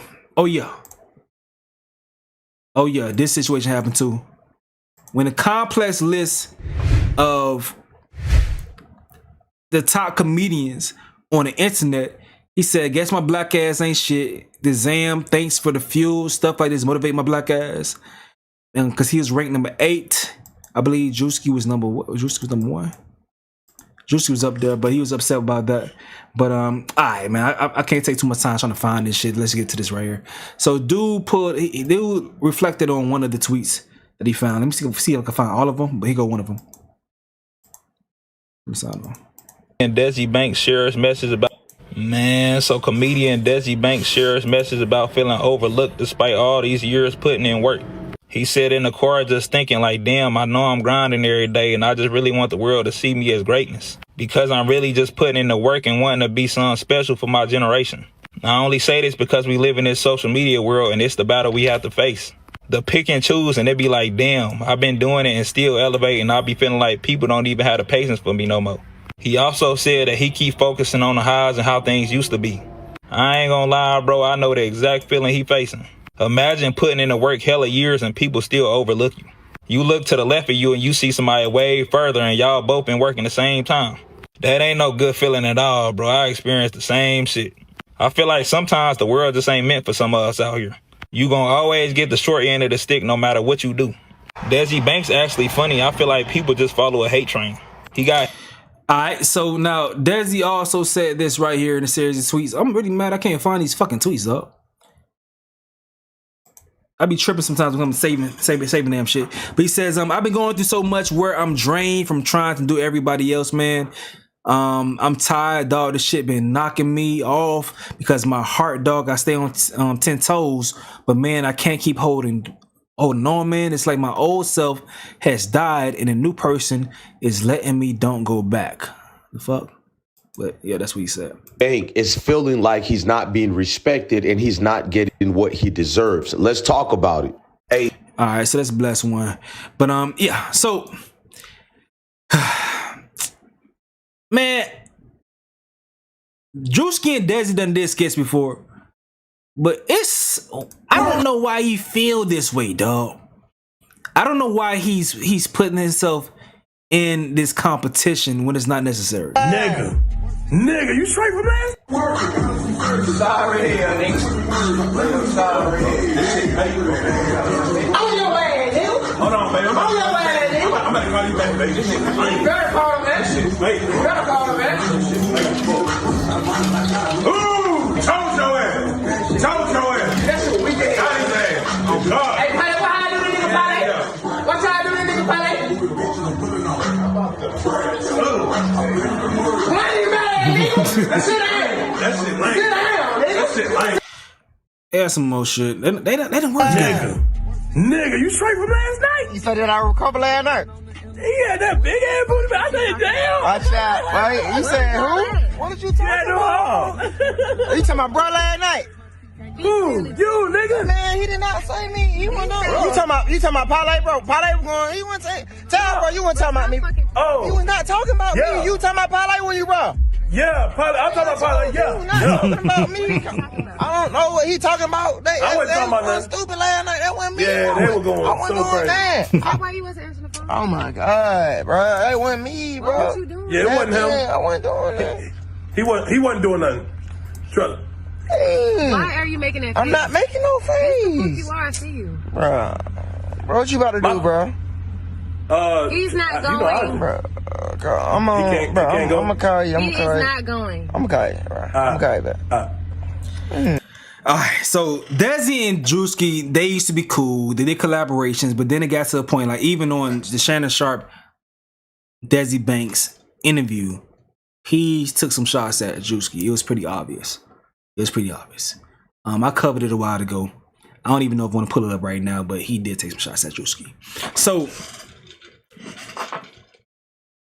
now that Drewski recently announced that he's going to be doing the BET Awards, and his skits are going viral on top of viral on top of viral.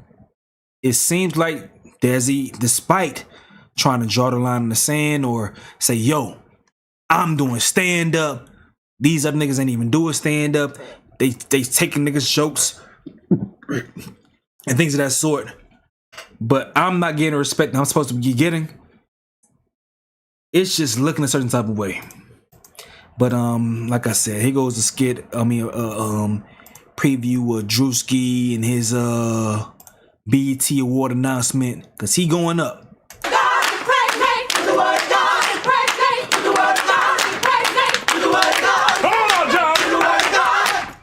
What are y'all doing here? I'm hosting the BET Awards. You jumping on Twitch.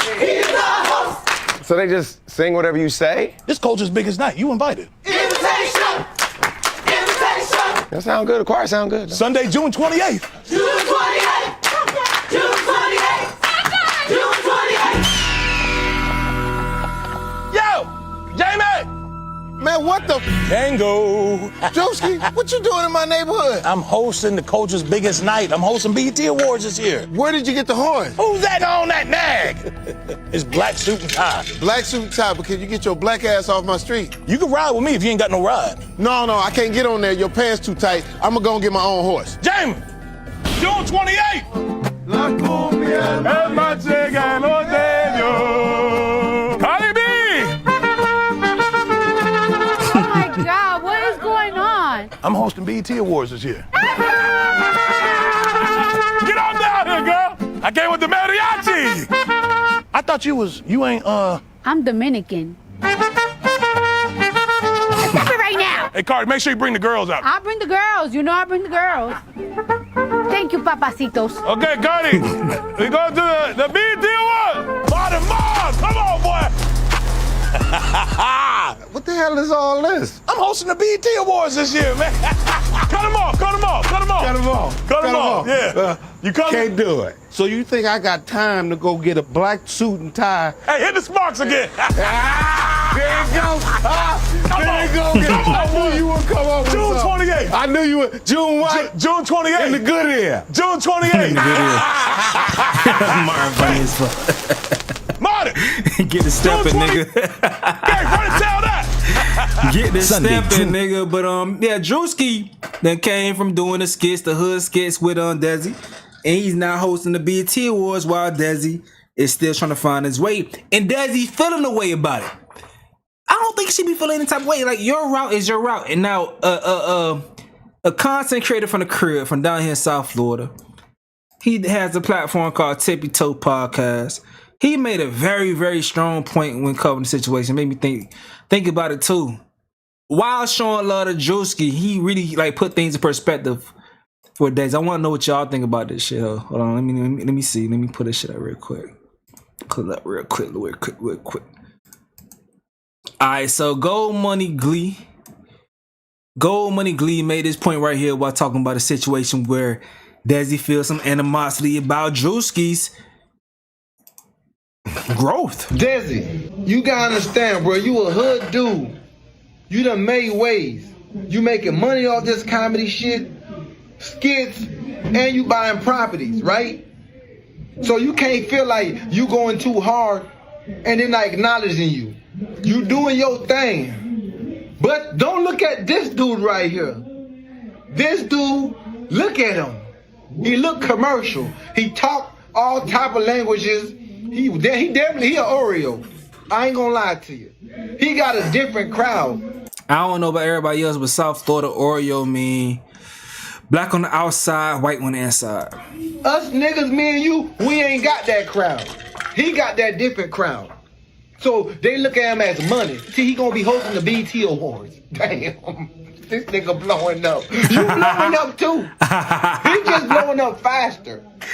But you good. You from the hood, nigga. You done made it out the hood. You getting money home. Real honey, real but money. But don't worry about Juice getting money home, cause his money home just keep on going and going. This nigga like the Energizer Bunny. Goddamn, slow down, Bunny. But you getting money, oh dog. Facts, dude. Don't think you ain't going nowhere. You just a hood nigga. G shit, that man. Dude, Drewski, that nigga on a different level. He out of this world. But you good though. Facts. Stay focused, bitch. You doing good. But that nigga Drewski, Desi. Nigga said, "Ooh, Baba Biba." But nah, man, Desi, he doing his thing, bro. Like, you gotta run your own race. You can't look in the next nigga lane, especially when they running a totally different race than you.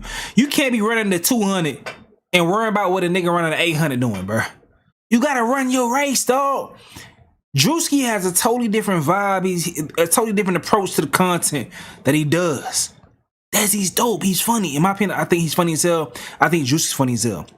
Drewski don't even tap into stand-up comedy. He's much more of like a host vibe when it comes to public performances and stuff, live performances, live shows. Desi does stand-up comedy. Bro, kill your shit. Don't worry about that nigga, what he got going on. What you doing is funny. And when he did this, as far as coming and crying out, I said, let me go and look at the numbers. Now, he ain't doing the super viral Drewski numbers like 80, 90 million. But like Drewski was doing crazy numbers because he was crossing over and attacking different demographics, not just the demographics that Desi does. When Desi does content that has white people involved, it's about the white person being awkward in the black world. So it's much more funny to the black demographic because this white person stands out. I can't even think of the term as far as content or script writing wise, but it's a terminology for that. I can't think of it right now. But that's the thing. I think it's I can't think of it. I can't think of it. Whatever. But that's the type of content that Desi makes when he's crossing over, but it's not really crossing over. But he thinks it's crossing over. But you're not making content to appeal to white folks. Drewski makes content with the questionably racist nigga, the biggest fan for the Alabama Crimson Tide. Drewski makes frat boy content. He's attacking a whole different demographic. And I think it does come from his makeup, how he grew up. But you gotta just acknowledge that and just accept it for that, bro. But still understand that your walk, your journey is fruitful. And appreciate that. Like I said, man, I was like, I wanted to like damn, freshen myself up on his content. Like, damn, like is Desi not doing well? But he's doing well. Like I even looked at the numbers. Let me go through the numbers and shit. You gotta go to like the over here. But it's millions of views still on his shit. And he's doing stand-up. Not everyone's doing stand-up. It's still millions of views on his shit. Like this is shit right here. When Chris Brown and Usher announced their concert. This went viral. You did. Who we going to see? Usher and Breezy. Oh, that's right. Man, before we do anything, we got some rules to pick down. You know Chris like to get cozy, like to call people out. But if he call you out, you better be ready. So sit your ass down and sit down in This shit got 10 million views on this shit. Nigga, you're good. Sit down. Remember how we rehearsed? Spend my life saved on this shit. So you ready, baby? Getting close. Why you not pushing? Why you not pushing me? I don't care about that. I will be your Chris Brown today. Hey, you better get it together. Facts though, I feel that. Break it down. You know he like to kiss. You know he like to kiss. You know, get closer. Put your feet down. Put your feet down. I don't care. I'm going in for the kiss. You know he like to kiss. No, you got to Nah, she going. She going, bro. Main event. So we talking about. Usher come to you. You don't want it. You don't want it. You don't want it. I said you don't want it. So act crazy. It's Usher. I don't care.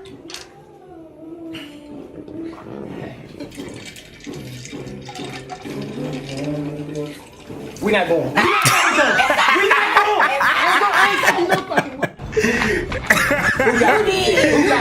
Nah, bro. That got 10 million views, bro.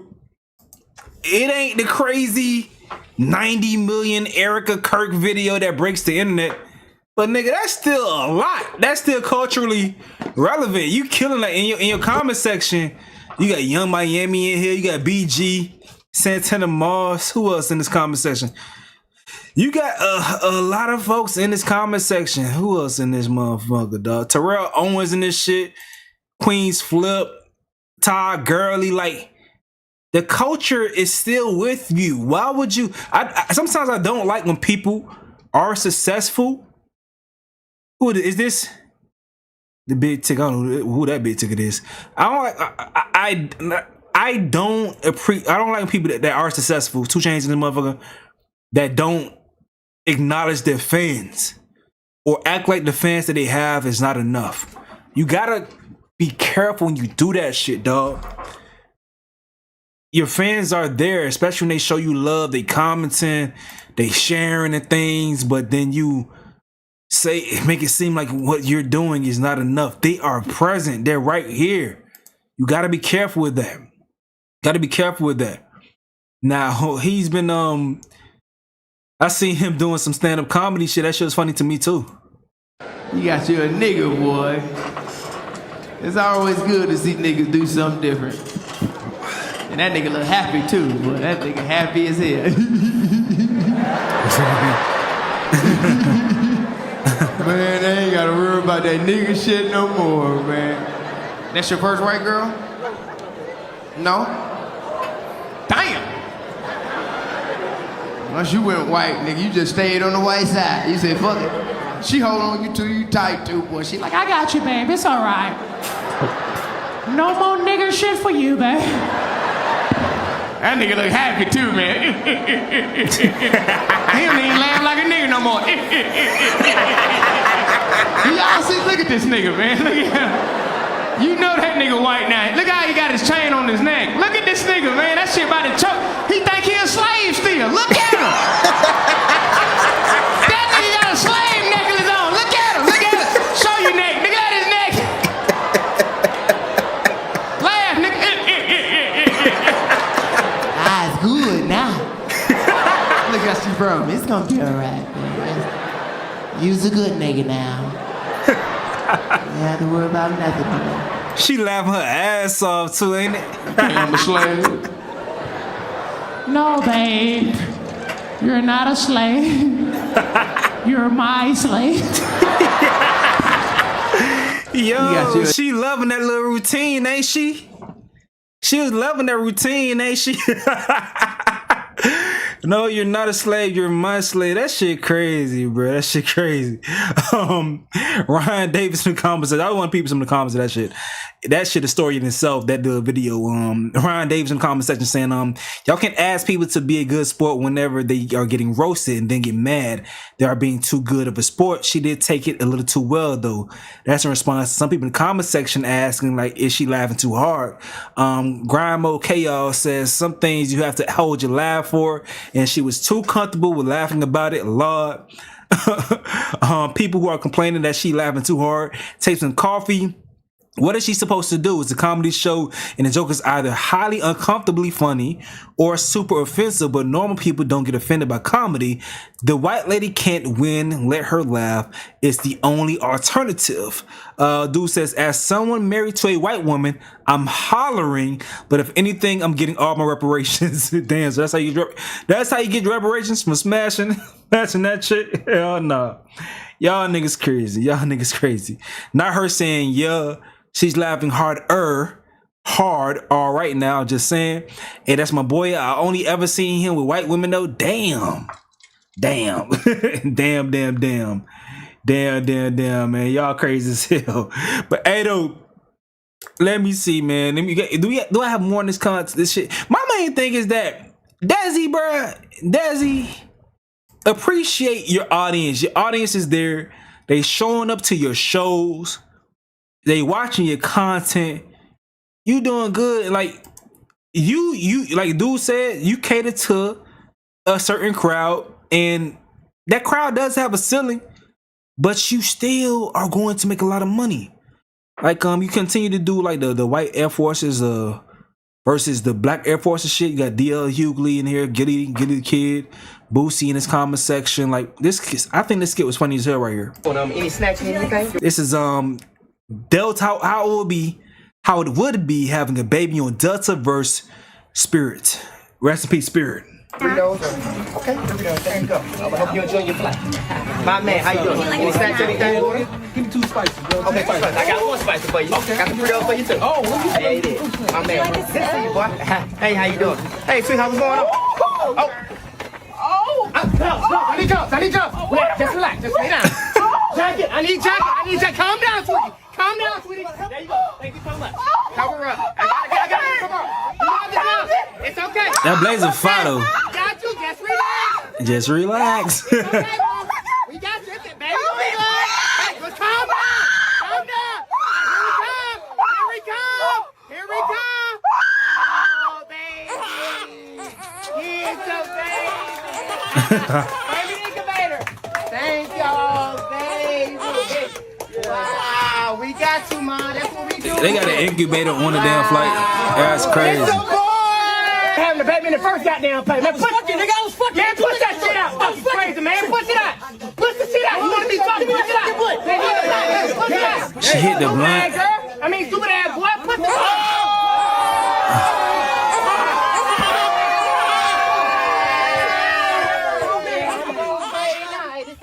So I need $200 for another passenger, my nigga.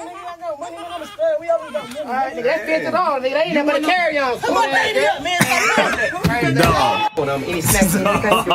Nigga toss a little baby up, dog. But yeah, man, bro, you get your support, dog.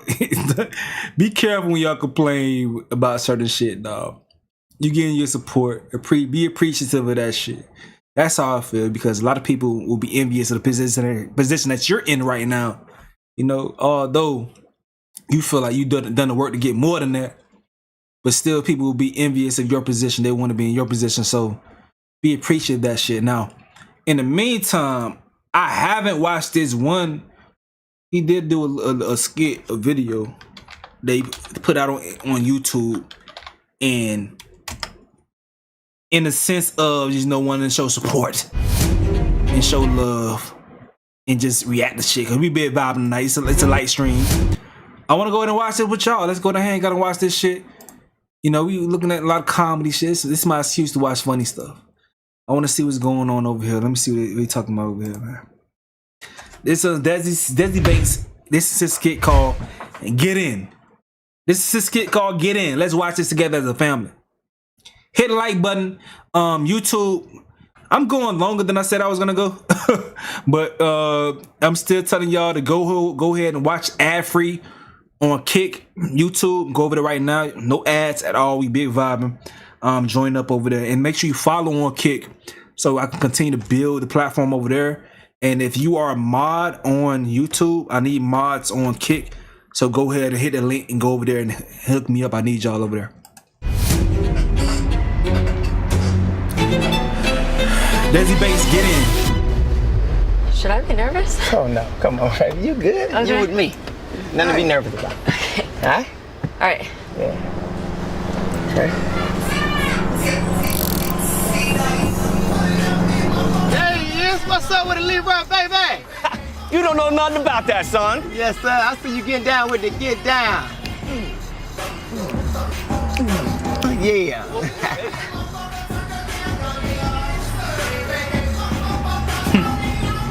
Hey, what's going on, Snow Bunny? Hi. Yeah, we're gonna holler at you in a minute, Leroy. Crispy is what's happening. What's good, homie?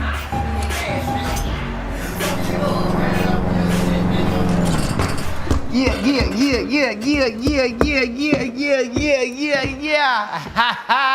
Baby boy. Yeah, bro. Yeah, so this and that. You know the girl I was telling you about. Hi. Come on now. We good around here. Okay. Thanks for having me. It's nice well, house. We're gonna go on and clear the elephant out the room. We don't care nothing about you being white. The only color I see is green. Green. Y'all come on.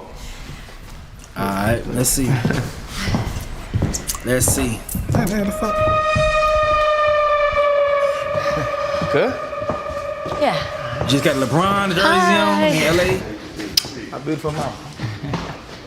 Hello. How are you? First quarter of the Kool-Aid jar.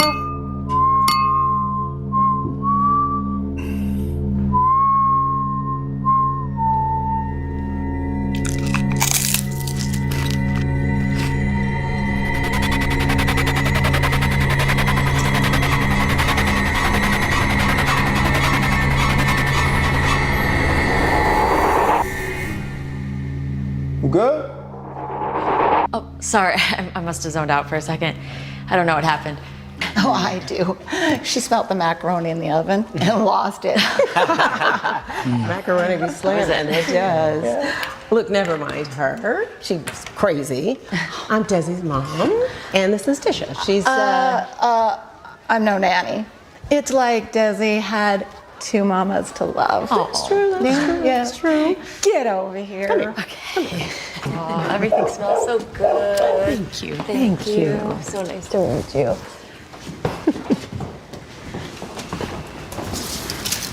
She seasoning that shit like crazy. Wow. Heavy-handed, huh? You're not sneezing. It's not season. Well, can I help? No. Fuck no.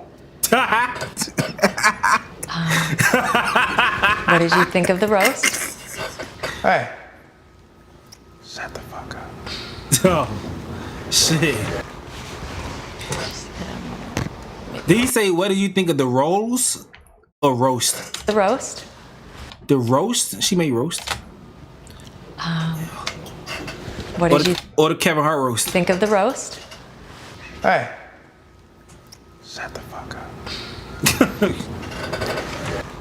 Shit. Hell no. Yeah, serve it on that nigga. I'm just pulling all the trigger. Yeah, my wrist on rhythm. Yeah, that shine like a figure. Yeah, it's so cold. Might just call me December. Yeah, Merry Christmas. Nigga, I'm Santa Claus, nigga. Yeah, that's your hoe. What it is? What's happening, cuzzo? What the weed at, nigga? For that, my money. Yes, sir. What's up? Hi. Yeah, real nigga. What up, baby? Yeah, real Pop. nigga. Yeah, What up, yeah? Hey, who the fuck this pussy asshole? Hey, calm your ass down, man. I'm chill. Oh, hey, I'm Natalie. I'm good. How are you? Nice to meet you, girl. Hey, Nat, how does it feel being white? Cuz, come on, baby. Cook the food, all right? Oh, okay. Dang. Hi, cuz. Well, I mean, we're all like the same, right? You ain't got it. We're different. Obviously, we're different, but you know, we have some things, challenges, advantages. Yes. I mean, and you can weigh in on the American white experience. Oh, for sure. I mean, we don't get persecuted the same by law. We always get approved for loans. Our wealth circulates internally. We pass stuff down to our kids. Hey! Please. Huh? Thank you.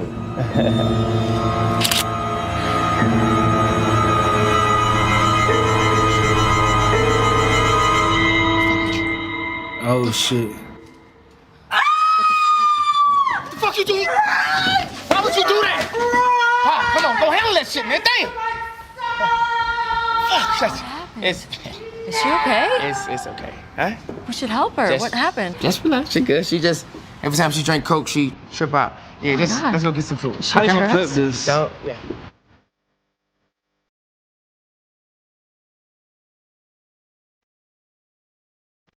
No, that's right. No, that's right. Really? So you got you another one? Shut your ass up and get in the house. Talk your ass in the house. All right. I see you, girl. Learning quick as shit. Yeah. Learning quick as shit.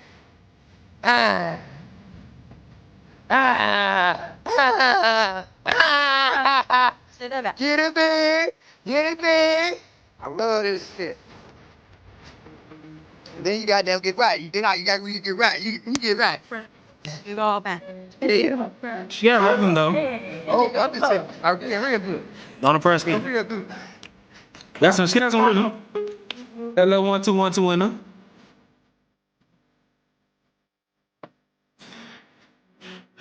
All right. Hey, babe. So what's next? You about ready to go? Not so fast, baby. You know, we gotta clean up a little bit. You know, it'd be bad manners if we just leave like that. Okay. Let's go after that. There you go. Okay. Ready to go so soon? I thought we were having fun. Oh, yeah, we are having fun. I have an early morning and traffic and... Aw, don't go. We want you to stay. It's fun here. We're about to play spades. You smoke? Babe, the keys. Do you have the keys?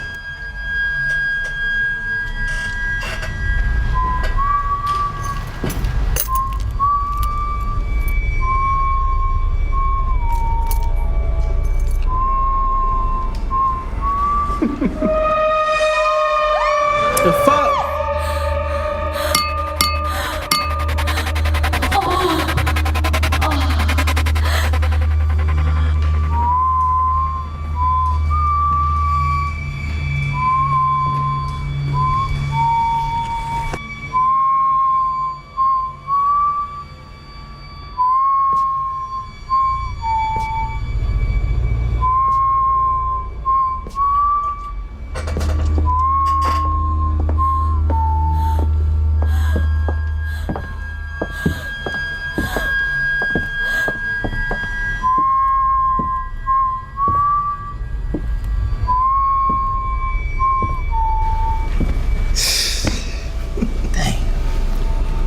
About to get a lot of money. It's a lot of money. I wonder how good her credit is.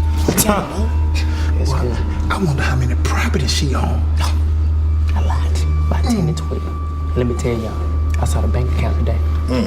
She took me to the bank and put my name on it. Damn. Yeah. I really like them pink toes. I hope she got some Cartier. Yeah, we get a little limit.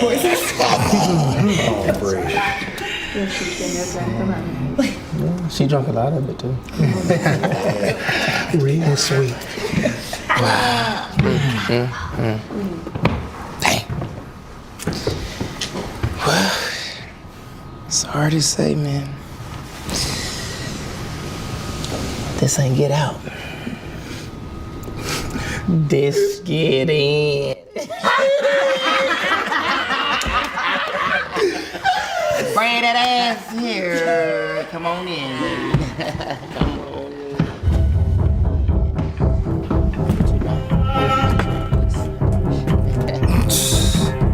Hell nah.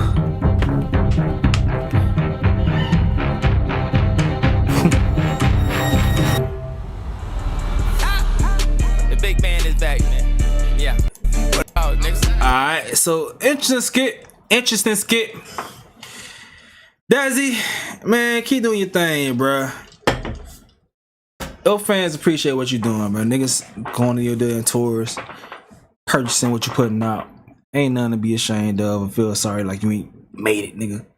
You made it 10 times over. You made it further than a lot of niggas never made it, bro.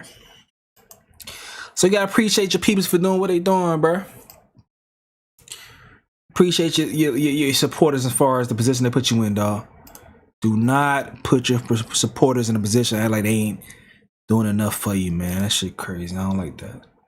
I don't like that. I like Desi, but I don't like that. But alright, now quickly. Hey man, y'all watched that damn game last night? That NBA Finals shit was one of the craziest games I seen last night. Now, I thought the Spurs was gonna walk away with that fucking game. I ain't gonna lie. Third quarter, me and my family, I said, man, fuck this. We started playing damn games. We started playing trivia games on YouTube. As far as name that 90s theme song, we was like, man, this shit's over with. I tuned back into this third quarter, and these motherfuckers damn it down 15. I'm like, what the fuck? So I said, nah, we gotta watch this shit. I did not expect the Spurs to blow that lead. Albeit, I know Wemby is 22. I know Castle's 21. Harper 2021. But I know that. But the nigga that's supposed to be the fucking vet. The nigga that's supposed to be the vet on the team, De'Aaron Fox, him being the reason, one of the main reasons why they blew that lead, I was not expecting that shit, dog. This nigga made so many fucking mistakes, and I've been wanting to defend him. And I just couldn't last night, dog. I just couldn't. I understand what he brings to the game. He won clutch player of the year, but to continuously keep coming up short in the clutch, it's like, what are you here for, bro? This is not gonna be a situation. I was asking a question as far as whether he's gonna turn out like Manu Ginobili, Dylan Harper. Well, whether Dylan Harper's gonna turn out like Manu Ginobili or like James Harden, meaning this team, the starting lineup's already set. Would he continue to accept a role coming off the bench, or would he go to a different team to be able to be a starter and star of his own team? Because Dylan Harper, he's that damn talented. I ain't gonna lie. They may need to get De'Aaron Fox the fuck up out of there and let Dylan Harper take over that position as the main point guard. But RDC World made a skit saying how De'Aaron Fox and the Spurs were in the locker room after losing Game 4 to the Knicks.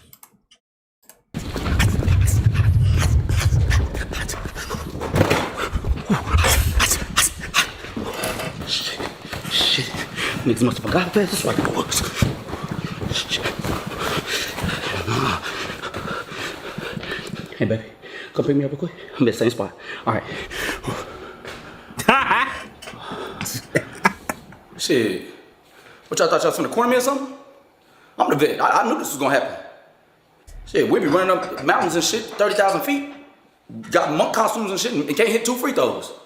I made one mistake all series. Yeah. Wemby did fuck up with the free throws though. He did fuck up. Serious. No, I'm not explaining myself to nobody. And shit and can't hit 2 free throws. I made one mistake all series. No, I'm not explaining myself to nobody.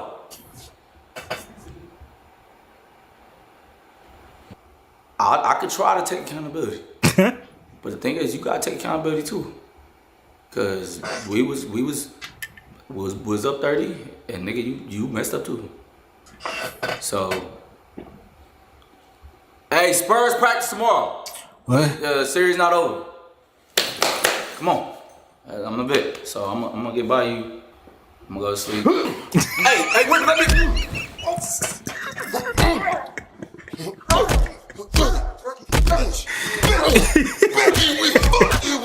Get in there, and I'll get your spot, nigga. This ain't all on Fox. Every one of you niggas made history tonight with that sorry ass performance. Even Pop got kicked in. No, do you understand that you're not a goddamn monk, nigga? Put that shit off of you. Your big ass let them come back 30 points? Oh, what y'all done did to my Spurs organization? Do you not know how to stop fouling? Yeah, I do. Boy, good job, young fella. Future. And why is this nigga crying? Fuck, you just came in here yelling and just caught me by surprise. I only got 5 minutes. Somebody call this nigga mama so he can stop goddamn all that noise. Damn, dog. It's like, it's kind of fucked up because did God nerf Pop? Did God nerf Pop? It's like God knew that Pop got the Infinity Stones in his hand and said, nah. Nah, I'm sorry, Pop, but you had your fun, my nigga. You had your fun. I can't let you get this as well. You had your run. You need to sit down. It's like God sat Pop down because he got everything possible for another 15-year run. Another 15-year run, and it would have been crazy for the league. God like, nah, Pop. You gotta sit down. Unfortunately, don't want to joke about a nigga health, but damn, you get Wemby and then the best possible picks. It's like Castle and then Dylan Harper, and then you got Vassell. Vassell is a very underrated pick, bro. Vassell, when it was Wemby and Vassell and Wemby was always on my damn cards on my parlays. Vassell and Wemby locks. Vassell for 2.5 over threes. Wemby for 4.5 blocks. I put them two niggas on there and to add some extra scissor on that motherfucker. Put the double for Wendy. A three on lead parlay. They hit most of the time, bro. That was my parlay throughout the season.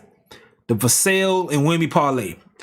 But them niggas, they was on fire. I think God nerfed Pop, bro. But the biggest problem is what the fuck do you do? Who's that? The coach?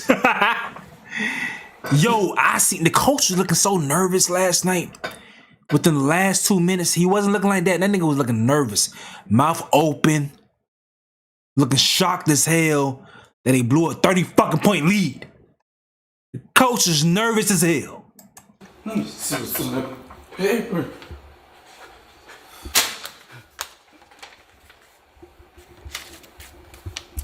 Play hard.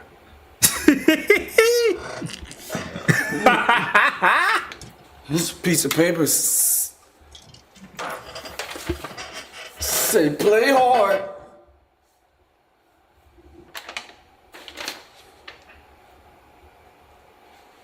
This nigga is the reason y'all lost. I don't know. YouTube, man, what is good? It's your boy, Ron. Oh, man, what is this? 20 comedians versus DC Young Fly.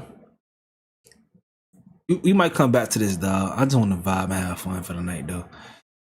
Do I have any more main topics I want to get through? I just want to talk shit, dog. I just want to talk shit. Ray J versus Academics. I don't want to talk about no Carmelo Anthony shit, dog. That's too heavy. I want to have fun. I'm really drained with these heavy topics. Young Miami dropped a song in the summer.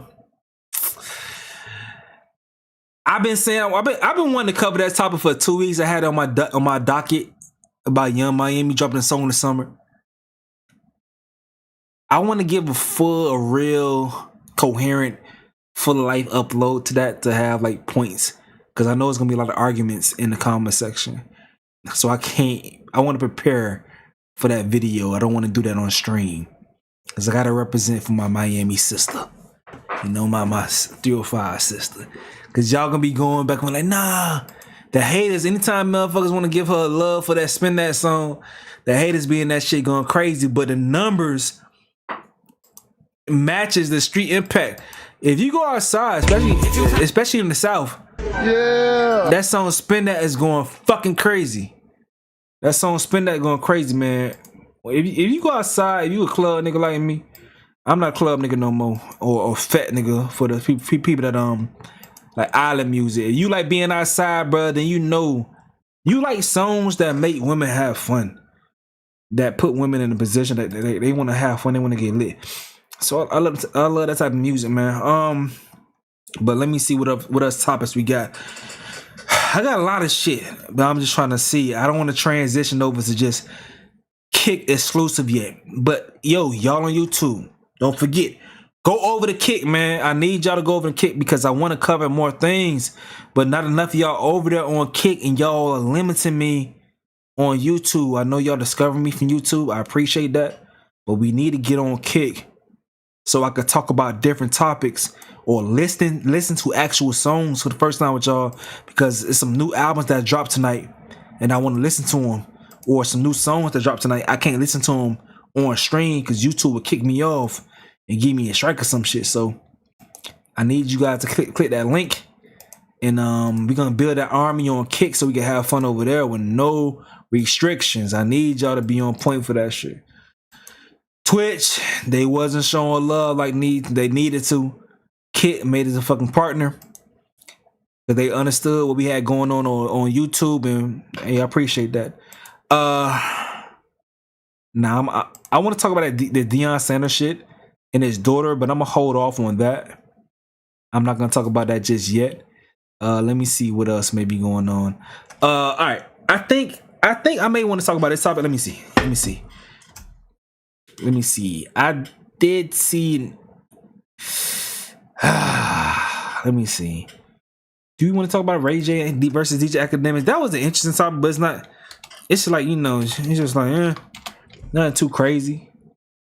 Let me look at my list real quick. I for sure don't want to go into nothing too heavy, though. I don't want to talk about no court cases unless it's a wild ass body cam footage. I love body cam. One of my favorite things to do, though, I ain't gonna lie, in my own leisure, I like watching body cam footage of some crazy ass trials. And one of the body cam footage I seen like probably like a year ago went viral recently because they did a Netflix documentary off of that shit, where this girl was in the car with her boyfriend and her friend, and she drove full speed into a wall, and she survived, but them two died. And it recently went viral, and I'm like, yo, that's the story I watched on body cam shit. And I was talking to my girl about like, yo, you remember that shit? But my girl be falling asleep when I be watching them things. That's my shit that I watch by myself. Like, anybody gotta know how it is when you're in a relationship and when your person fall asleep on your ass. So you gotta find a whole new genre of shit that you don't expect them to be mad at, that you watch without them. That's how I discovered body cam shit, and that's how I also watch new animes.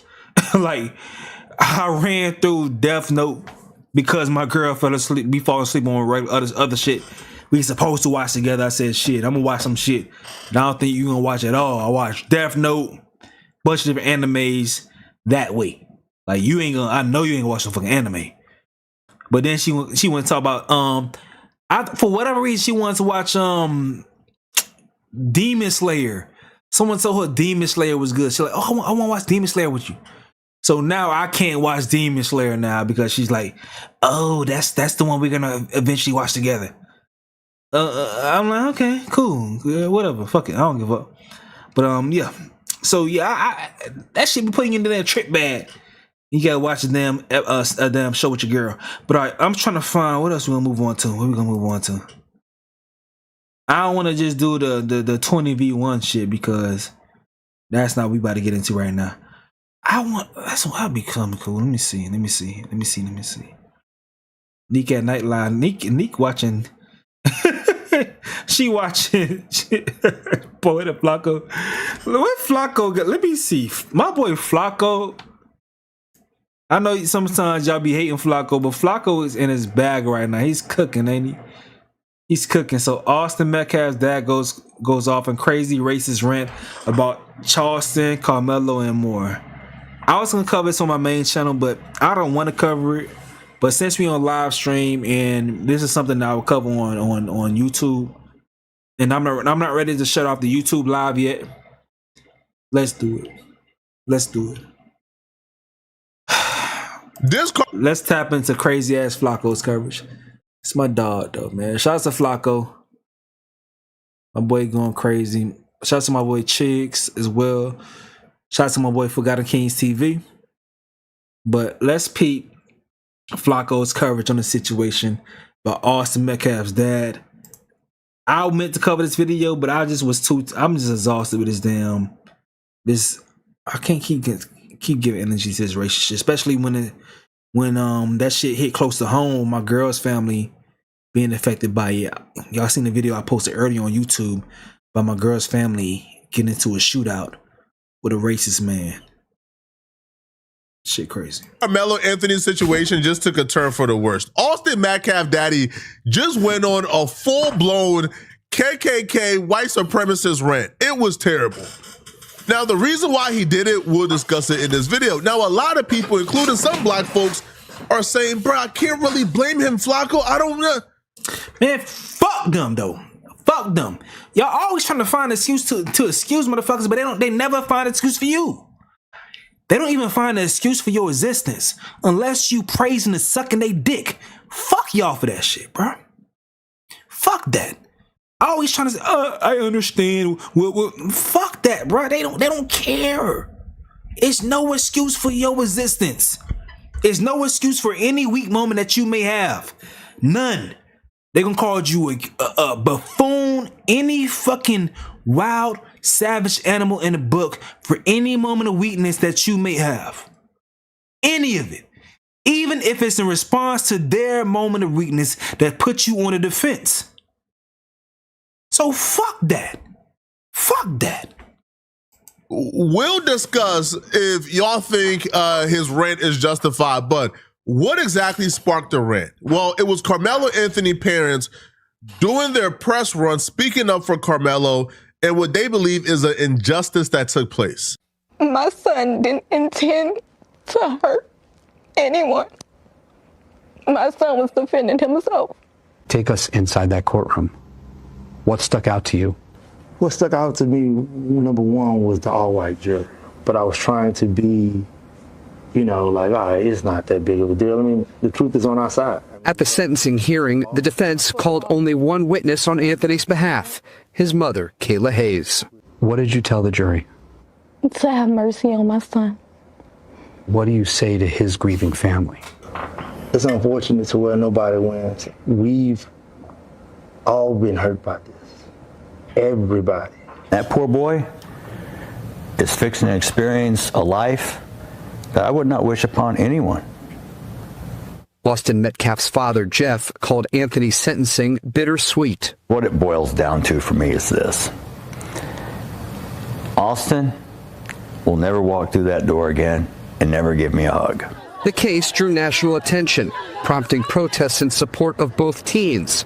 And both families involved say they've received threats. This morning, I've had multiple emails, texts, threatening me, calling me all sorts of names. During our interview, the Anthonys made a point to call back one man they say continues to dox them. Why are you calling me, man? To make fun of you. That interview pissed off a lot of people. Now, I know there's like a section of the internet who don't like black people, right? Anything black makes them pissed off. There's not a thing a black person can do. Y'all want to watch that interview? If y'all, I just need one yes. If y'all want me to find that interview to watch that, then tell me yes, and I'll go and find it to watch it. We hanging out. Fuck it. They'll make them happy. But this interview pissed off, like it got more backlash than I anticipated. Now, people were really, really, really angry at this because they felt like the family was playing a race card. Now, you can say they playing a race card, but it's for good reasons. They're not lying. How could you, at this point in time, you can't say someone playing a race card when race is obviously involved in the judgment of the situation. when you have people that are so emotionally involved in this whole ordeal, they don't have the details. All they're taking is secondhand, third-hand accounts of what happened. They're choosing to believe what happened based off their preconceived notions of the individuals based off of their race. You see what people are saying? Low IQ, bad impulse control. They're saying certain things about Carmelo Anthony that relates to how they feel about black people. That's why people are calling out grifters, saying that grifters are taking advantage of the situation and using it as a placeholder for things that they've been saying in their content for months, years. The things that they've been saying. That's what happens all the time when you have current events like this pop up.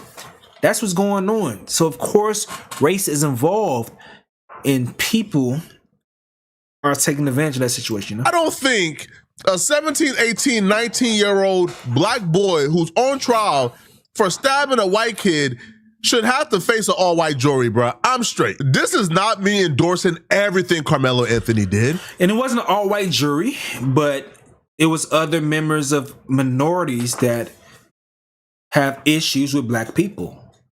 I mean, what minority doesn't, you know?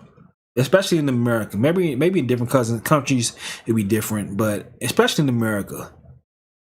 Many minorities want to come over here that have light skin. They want to do their best to be as adjacent as possible to white culture. To be up there to look down on us. Especially when they put themselves in positions or try to put themselves in positions as far as their businesses and things of that sort to have a position to look down on us. Or use whatever means to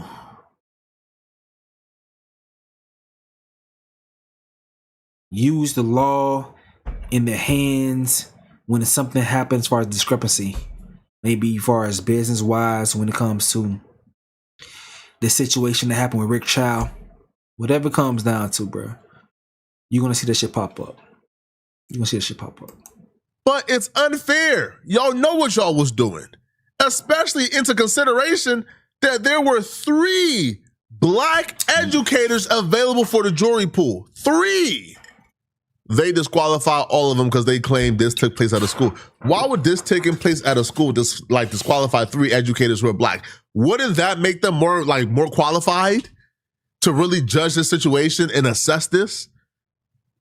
I'm so confused. So yeah, I do believe that Carmelo Anthony was dealt a bad hand.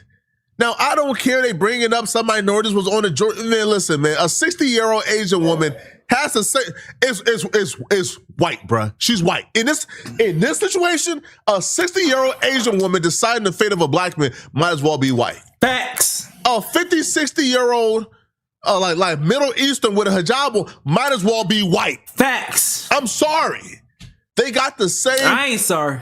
principles, right? They're probably just as conservative as the other people on that panel. Probably even worse, so they had to prove themselves. It took 3 hours to decide this kid's fate in this case. That was really gray area 50-50. And that's why the parents felt like, the jury had their mind made up right when they sat down. But because they came forward and put this out there while also being silent during the trial. So they were silent during this entire situation. After the verdict, they're now speaking out, and people feel like them playing a race card or bringing up race is dividing people, is contributing. Man, fuck how they feel, bro. The situation is the worst case scenario is played out, man. Fuck how people feel, bro. Pull every card you had to pull. Fuck it, because they was quiet. They was quiet and they was moving based on the instructions from the defense and doing what they could and follow those instructions. And that shit ain't work. It's nothing that the defense could tell me, the lawyers can tell me, as far as their strategy that can make sense to me. All I want to know is what they did to make sure if anybody that I know may be in that position to not do that shit. Don't do none of that shit. Because Carmelo got the worst possibility in my speech. the worst case scenario played out for that family. The worst case scenario played out for that family. So it's nothing that defense attorney can say to justify his actions. All you can do is give a course on what not to do. But into, I guess, the riots and the race wars going on online, and they feel like they're raising the temperature instead of cooling it down. Well, Anthony's family is also talking tonight. They believe the trial was unfair from the start. War, it's no they riots. do plan to appeal. There's no Ken riots. Molestina to continue now our team coverage. A day after the trial, Carmelo Anthony's parents, Andrew Anthony and Kayla Hayes, sat down to break their silence and to let the world know how they're feeling as their son begins his 35-year sentence for murder. Despite what a jury found, his parents dispute their son ever wanted to kill Austin Metcalf. My son is no murderer. My son didn't intend to hurt anyone. My son was defending himself. And that's what hurt so bad. His mother recounts the moment she addressed the jury and made her plea to them during the sentencing phase. To have mercy on my son. Why they made her like a white woman?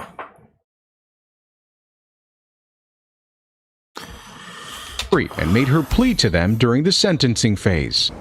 To have mercy on my son. That's what I told the jury.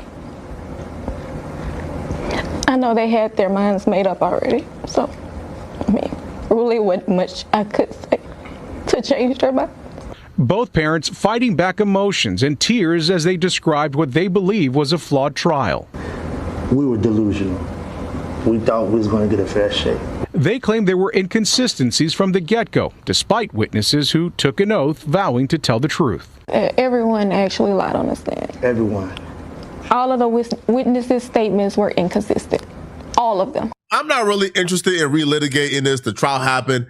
But if I was in their shoes and I sat in trial for about a week and I sat there and I went through a case and I believe my son wasn't given a fair chance, right? You know, he wasn't dealt a fair shake.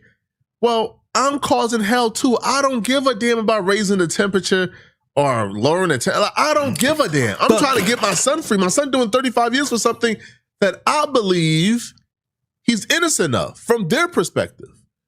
However, Austin Metcalf father, he took great offense to Carmelo Anthony parents doing his interviews and bringing up race. He took such offense that he turned racist overnight. Now, Austin Metcalf, daddy. No, he did not turn racist overnight. Months ago, I didn't even cover this shit, but months ago, maybe even probably over a year ago, less than a year ago, he was having a racist rant on TikTok a while ago. So no, it's not overnight. And I did do coverage in the past saying that he was telling people not to make it a race thing, going against that Jake Lang nigga in the past. But nah, they convinced him to turn into, I think he's going to become a grifter moving forward. He's going to try to change this shit or turn this shit into an opportunity for him to do content moving forward. That's what's going on. I believe he's like a lifelong liberal, a lifelong Democrat. He, for the most part, was pushing for let's not make race a part of this. You know, don't blame all black people for this. He was anti-people saying, oh, they're chimps. So he, for the most part, was like, you know, like liberal-minded when it came to race issues. That has flipped overnight. This brother has gone full KKK mode on us, man. Drew Anthony, Kayla, you're cowards. You wouldn't even show up for your son's sentencing or victim statement impact. You abandoned your kid. You left him there. I guess he's no more use to you because you can't get any more GoFundMe money or GoSendGo money. You are grifters. You should be ashamed of yourself. You raised that child, and I swear to God, CPS to come check on those other 3 that you still have. You never once admitted or took accountability. You tried to play victim. The real victim is the one who died. Not Man.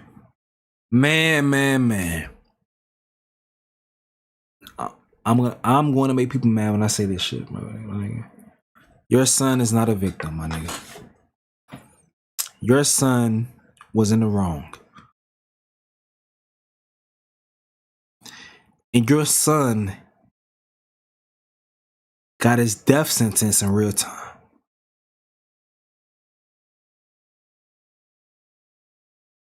That's how life plays out.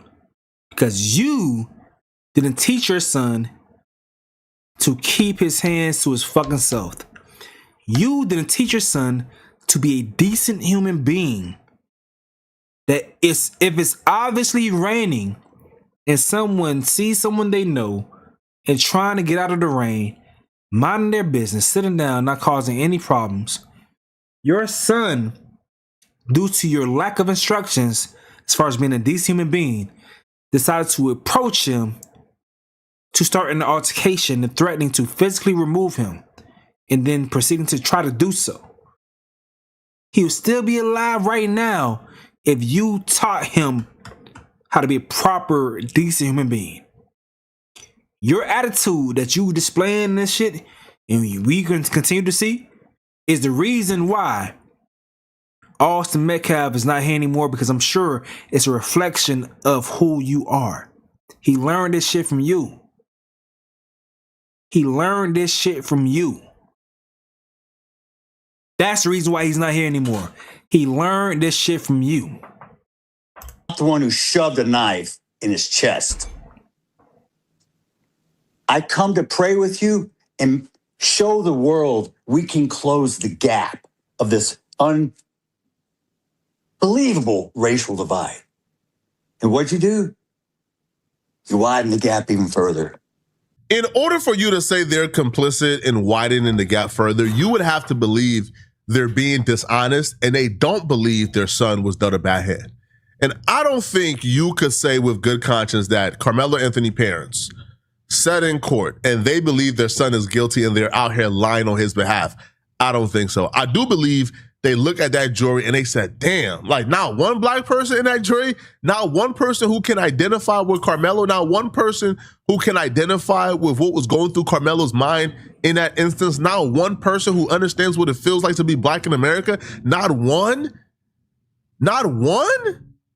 I thought this was a jury of his peers. You put him in front of 50 and 60-year-olds, white, like 95% white, and then a few Asians and Middle Easterns who were all like 60 plus years old. What did you expect to happen? So I don't feel like you can say with good conscience that like Carmelo Anthony parents, were playing a race card on purpose. No, they really believe this. And I don't feel like that should be anything that people should be upset about. Nor do I think there should have been an attempt for Austin Metcalf family or Carmelo Anthony family to try to come together. Like, why are you coming together? Man, get the fuck out of here with all that kumbaya shit, man. Your son wasn't trying to come together at that point in time. Fuck out of here, nigga. Take all that stupid ass shit with you. Trying to come together. And I seen people praising lead attorney for saying some stupid ass shit. Let me see some. I'm gonna keep it G. I do not like lead attorney. I do not like lead attorney. People love lead attorney and everything. I don't like lead attorney because lead attorney was lying and grifting and stealing money from people for the Shanquella Robinson case and putting up a lying ass person that said he had the facts as far as people being arrested for Shanquella Robinson and all these things. He ain't nothing but a grifter in a suit. And this is what he was saying right here. Like Jeff said, we would have prayed together and sought reconciliation together. And that would have been the start of getting so many years off Carmelo's prison sentence. So what needs to happen going forward? If the family hired me, the lead, to consult with them on this case, here's what I would tell them. First, and this is number one, fire the baby shaking minister of justice. I agree with that. Fired that man immediately and publicly. Let everyone know that he is no longer on the team. We've got attorneys now. We've got the lead consulting now. We definitely don't need baby shaking convicted felons representing us. I agree with that. But I'm saying, damn, you don't like him? Damn, ain't know that. But you're right. Yes, lead attorney was lying and grifting, or maybe he was acting woefully ignorant when it came to the Shanquella Robinson case, and posting and showing this person to act like he was this insider for Mexico and had all these details about these arrests being made and all this progression in the case and having cash apps sent to this person and himself, and all that shit was a lie. And he never apologized or corrected that shit to his audience. Everything was a lie. That from that point right there, I'm like, I can't fuck with him. Can't fuck with him. That's a grift, in my opinion. I can't fuck with that. What's good, fam? What's good? But yeah, I don't like that type of shit, bro. Be honest with your people. If you make a mistake, be honest about the mistake. Say, okay, yo, this person, I wasn't right about him. But since he never corrected that and continued after he was challenged about it and then doubled down on it, defended the guy like he was an attorney for the guy, and then allow him to get more money. And then Shanquella Robinson never received any justice.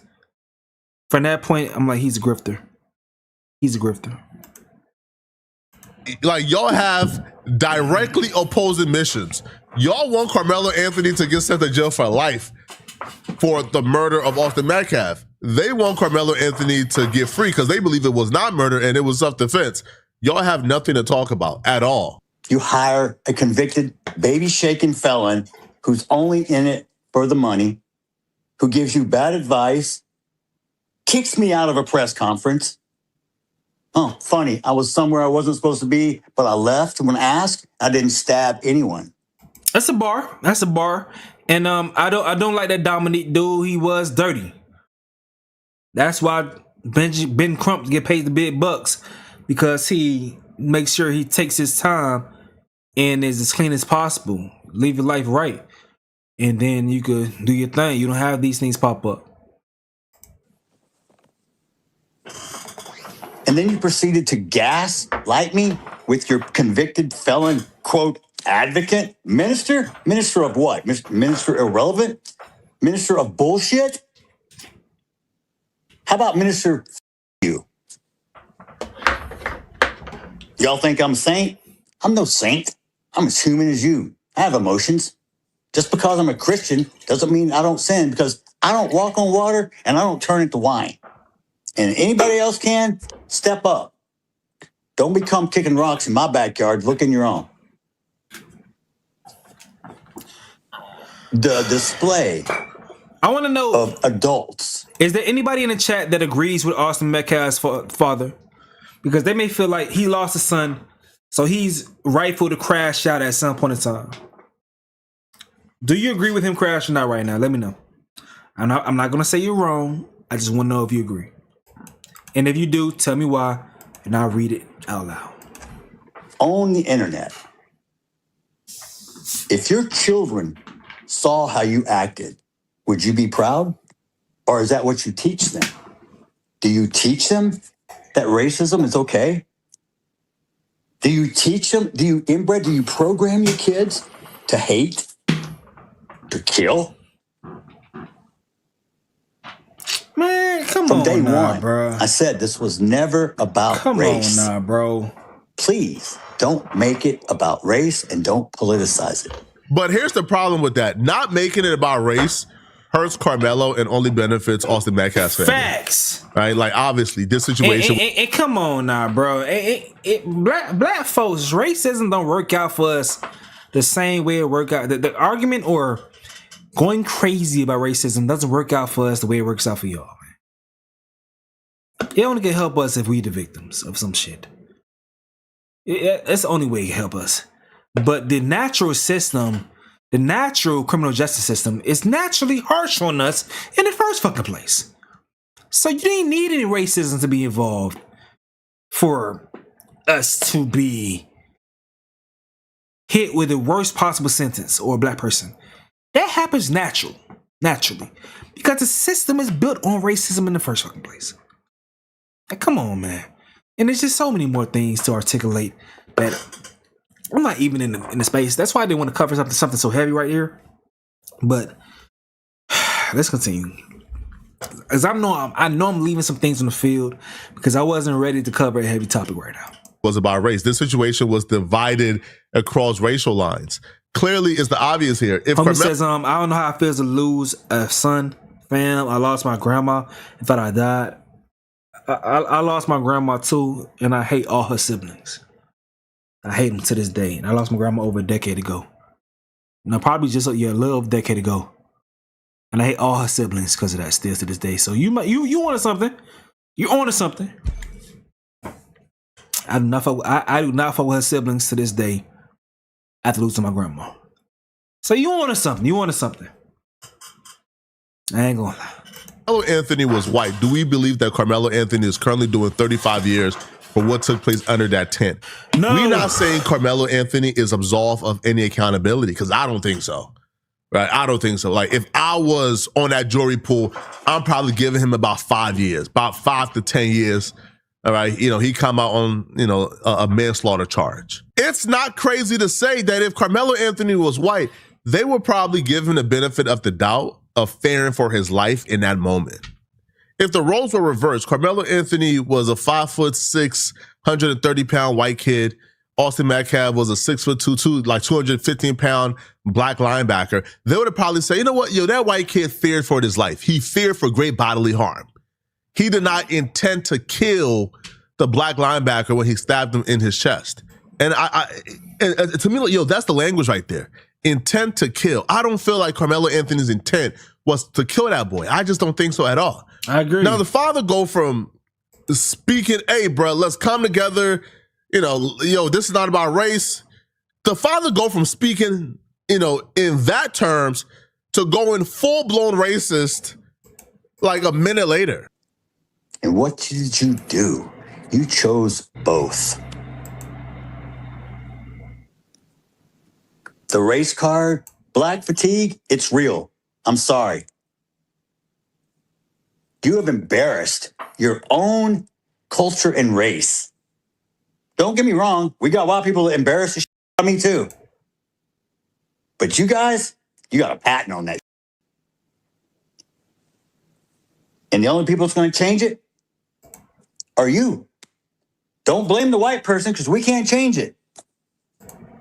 But you're going to blame the white person for every... Bitch, I don't care how the fuck y'all feel, nigga. You been having to worry about how y'all feel. That's one thing I hate is when a motherfucker talk about, oh, don't do this around white people because white people gonna feel this way about black people. I don't give a fuck how y'all feel, man. Bitch, I ain't trying to make you guys comfortable with my existence. Bitch, I exist. So what? So what?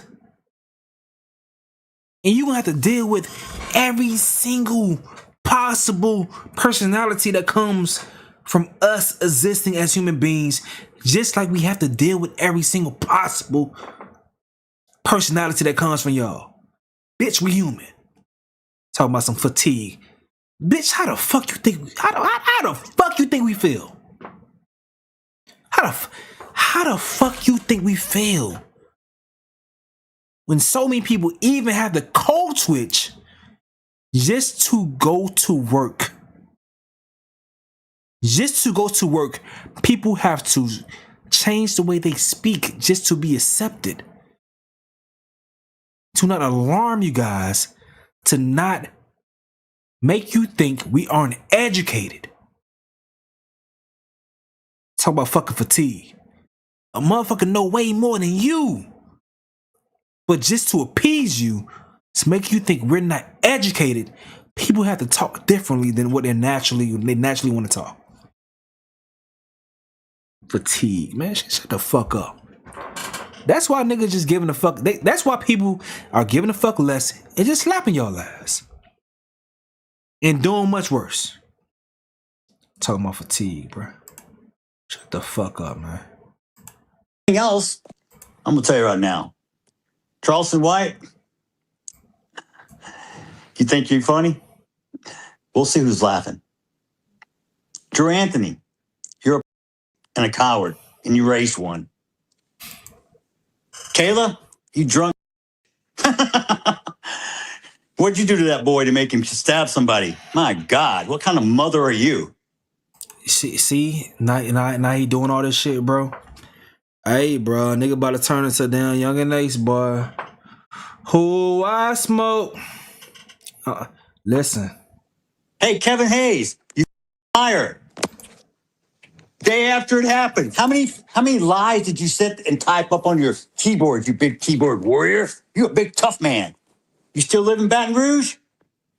Remember you said you'd come to Frisco, buddy? You were supposed to find me. I told you we could sit down and talk.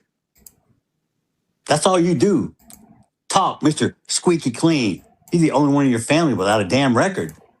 I guess that's something to brag about in your culture. Whoa, hold on now. What does that mean? Hold on. Whoa, what does that mean? Microaggression 1. Now, this is the Christian we're talking. This is the Christian. This is Mr. It's not about race. Now, he get right to the microaggressions. You know why? Because it's always been sitting on his chest. Now, you could somehow be empathetic if you want to be. I'm not in a mood to be empathetic or sympathetic, but you can be somewhat empathetic right now and say, you know what, yo, he lost his son. There's a race war currently going on, like online. He has to go online and essentially see that one side, which is, you know, like the pro-black BLM, they are pro-Carmelo. They want Carmelo free. And the alt-right, who use terms like black, like a black fatigue, they're the ones who are advocating for his son. He picked a side with the alt-right. Cool. Now, there's no excuse for it, right? I think that's still detestable. I don't think there's words enough to make you racist. Listen, no amount of white hatred towards me can make me racist. I just don't have it in me. I just don't hate anybody, right? I'm not going to sit here and throw microaggression towards white people. I'm just not, right? Mm-hmm. But look at what he's doing. Now, he even continues and use words like black fatigue, which, again, we all know black fatigue is something that white supremacists and the alt-right created. He claims that black fatigue is real. Even going further to call Carmelo Anthony a watermelon felon. This dude went on a full-blown KKK rant.